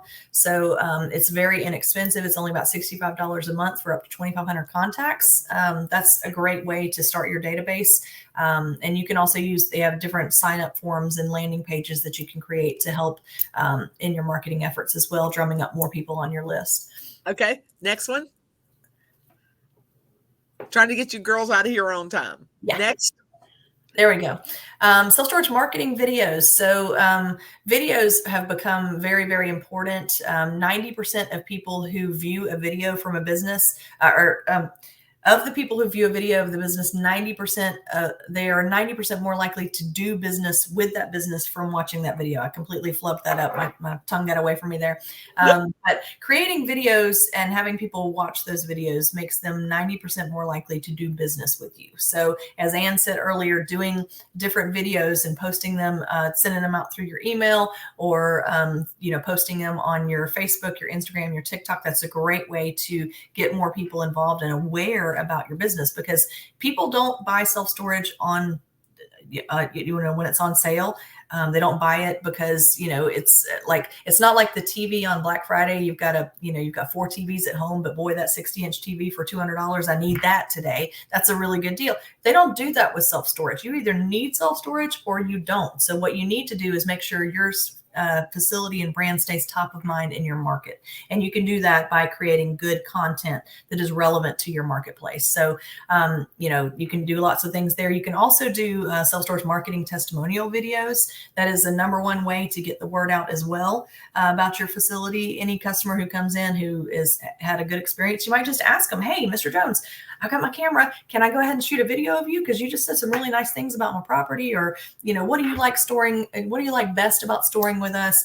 Any little thing, and just let them speak about it. It doesn't have to be long. 15 or 20 seconds is plenty. And then you can post that to your social media channels as well. And it works, and it's easy to do. So we want to most of all thank Jessica, Stacy, Lou, and Sarah Beth for all of their knowledge, time, and attention. But your marketing... And Ann Ballard too. Yes. You got to take a little bit of marketing action every day. Like if you're a single store manager, meaning you're the team of one, well, most of the time you're going to be doing electronic stuff and phone call stuff and maybe sending out a postcard and just squeeze your visits in. But you can do something every day, and you must measure the source of every rental, because how do you know where to spend money next year or next quarter if you don't know what's working? You must ask the marketing questions that move in, either in person if they're in the store, or following up with their rental once they've leased with you and doing it immediately. You got to learn to meet and greet. Believe it or not, I know it's a shock. I was not born knowing how to talk to anyone anywhere around the globe. It's something that I learned. And in 10 years of doing cold call marketing business to business around the world, trust me, I can talk to people that don't even speak my language and get orders out of them. So, once you learn to meet and greet, it's eye contact, it's a smile, it's a firm but not crusher handshake. Get a smile back, and that means you're doing it right. Visits, number 5, visits are absolutely the key to success. The more visits you can get going out there, the better.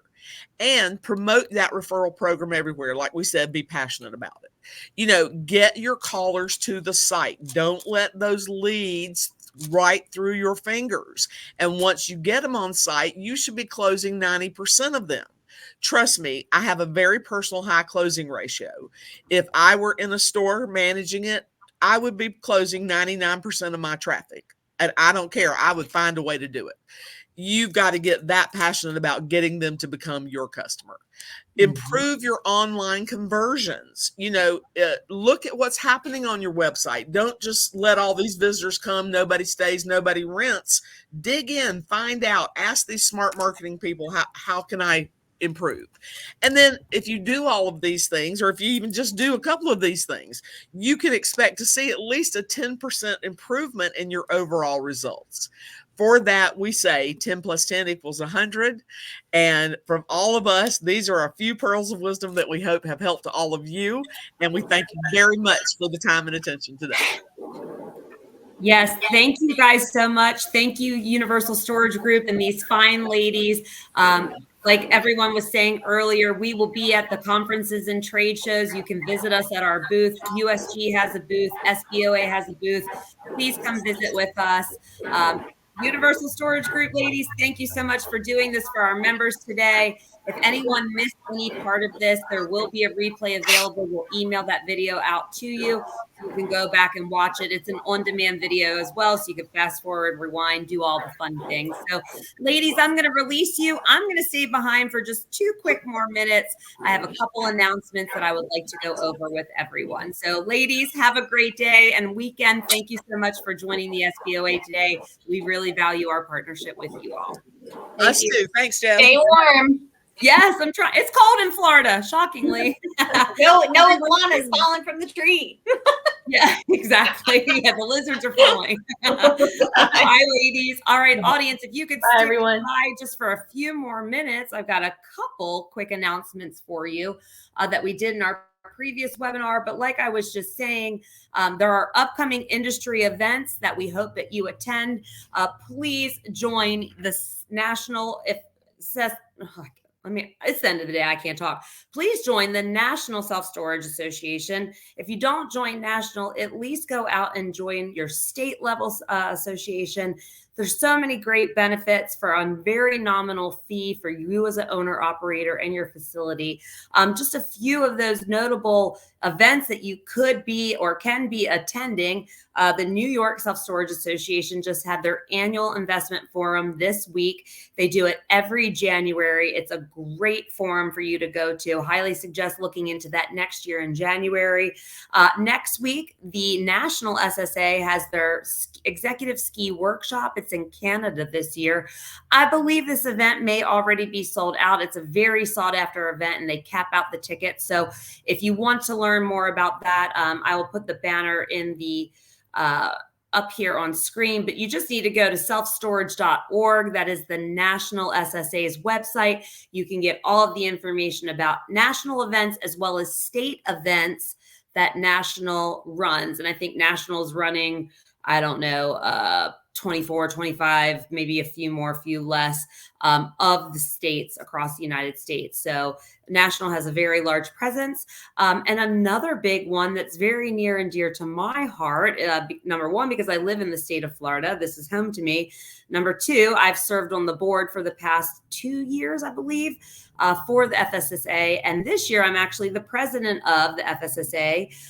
It's our 25th anniversary conference and trade show coming up this February in Orlando. We're having a really fun silver party and cocktail reception for you all. So if you're a self-storage owner in the state of Florida or looking to come into the state of Florida and do business in this state, that is a great 2.5-day event in sunny Orlando.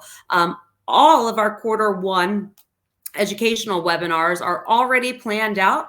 If you check our social media or if you check our weekly newsletter, all of the different topics and speakers have been announced and listed. So if any of those pique your interest, you can go to the SBOA.com, go to webinars, and you can register for those there.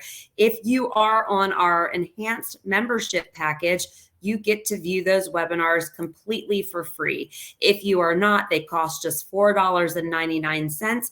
But the membership costs $9.99, and this month it's $4.99. So it's a wash. If you pay for the monthly membership for SBOA, you've already made your money back, and you don't have to go pay out for those single tickets for events like this. And keep your eyes peeled on social media. We always are giving away free promotions, whether it's for a free membership or for a free ticket to one of our educational webinars. But again, check out our website. Everything we have for the remainder of Q1 is already planned out with the dates, the times, the topics, the speakers, etc. We've got a really great Q1 lined up for you. We will announce Q2 probably by early to mid March, so people can begin registering for those events that are going to start occurring with SBOA. All done virtually here, so you can sit from the comfort of your home and watch it online with us live. We prefer you come watch it live, but if you have to watch the replay because you're busy, we completely understand. And as always, we send out resources, we send out contact information. Lean in on us, contact us if you have questions after you've watched one of these webinars, if you weren't able to attend live, and ask the questions to the speakers live. And if you don't follow up the SBOA on social media, we're very active on social media. We're on Facebook, Instagram, YouTube, X, formerly Twitter, LinkedIn, Eventbrite, because we host our events through Eventbrite, and even TikTok. So we do some fun videos out there. They're very informative about things that we have coming up, about our educational content, or even our products and services, the mystery shopping and internal audit software. Those are really great programs as well, if anyone's interested in learning more about those. If you ever have a suggestion for a topic, you're struggling with development, you're struggling with feasibility studies and what those mean, you're struggling with how to market, how to get Google reviews, send in your topic ideas for us, because we want to hear from you. So send those in to us. We'd be happy to bring those out to you in the educational space. Again, thank you all so much for sticking through. We know this was a very, very long webinar, but we're happy you were able to join us. And again, you can watch the replay when we send that link out to you. We will be back in 2 weeks for another episode of Self-Storage Unlocked. And that is going to be on January 25th at 11 a.m. Eastern. And that title is called Lessons Learned from Early Acquisitions. If you are looking to acquire a self-storage facility, this event is for you. Don't miss out. We'll see you back in 2 weeks. Have a great rest of your day and an awesome weekend. Stay in touch with us. I'm Jessica from the SBOA. Always happy to talk with prospective owners and operators, current owners and operators, you name it. We've been in the business now for 25 years doing this. We love it. We live it. We eat it. We breathe it. We're here to help. Thanks, everyone. Have a good rest of your day. Hi, how are you? How are you? Do you have any units available? Yeah, we have a lot. What are you looking to store today? I don't know, maybe like a 5x5, 5x7? Yeah, we have 5x5. And they're actually on the special right now. I'm sorry, what was your name? Dan. Yeah, so we have 5x5s. Actually, if you look right here, it might. Oh, okay. I think this one might work. Because, you know, you can stack them up pretty high. Yeah. Sounds like it might work. Did you want to rent one today, or are you just kind of looking around? Yeah, no, I think I'm ready to rent. With that discount that we have going on right now, I don't know how long you're looking to store. First 3 months, it goes for $39.99. And now the first month we do require $22 administration fee, $12 insurance per month. Okay. Now if you have like renters insurance or homeowners, I'm just going to show you this unit. Okay. Yeah, if you have like homeowners or renters insurance, you just send it on over and then we won't charge you. Oh, okay. $12 a month. Okay. And it'll be $51. First month here. So the first month is with a $22 administration fee, $73. And then it goes to $51 with the insurance and then $39 if you have your own. Okay. Oh, right here. Yeah. Perfect. Close to the door. And this is 5 by what? This is a 5x5. Right there too. Okay. Yeah, that'll work. Easy, close to the door. I like that. Sorry, I'll just show you these really quick. Okay. So we have a light, and they're on a timer. Oh, okay. So 10 minutes, 20 minutes, 30 minutes, 60 minutes. Oh, nice. Okay. And then I just need your ID. Okay. And I'm just going to pay cash too. And then just your signature right there. Okay. $73. 73.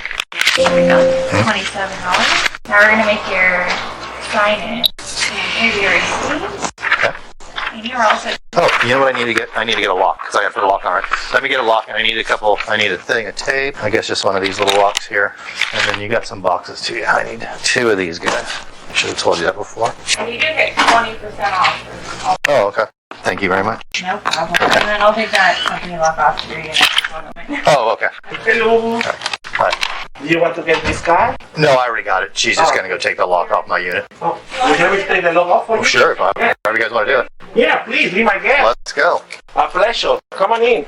Let me give you a ride right here. Please. We're just walking right here. Let me give you a ride, please. And we're like, okay, let's do it. All right. So, sorry. Hold down, everybody.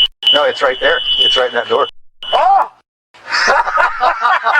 Oh, okay, cool. I mean, like a funny movie. Team Power. I thought that seemed, I don't know, maybe I was just missing something, you know? Alright. Yeah, it's right here. Okay. This guy. That guy right there. Perfect, thank you. Tell him I'll be my guest and be my next money. Thank you, Mario. Okay, have a good day. You made me walk back? You may. See you guys, thank you. Bye.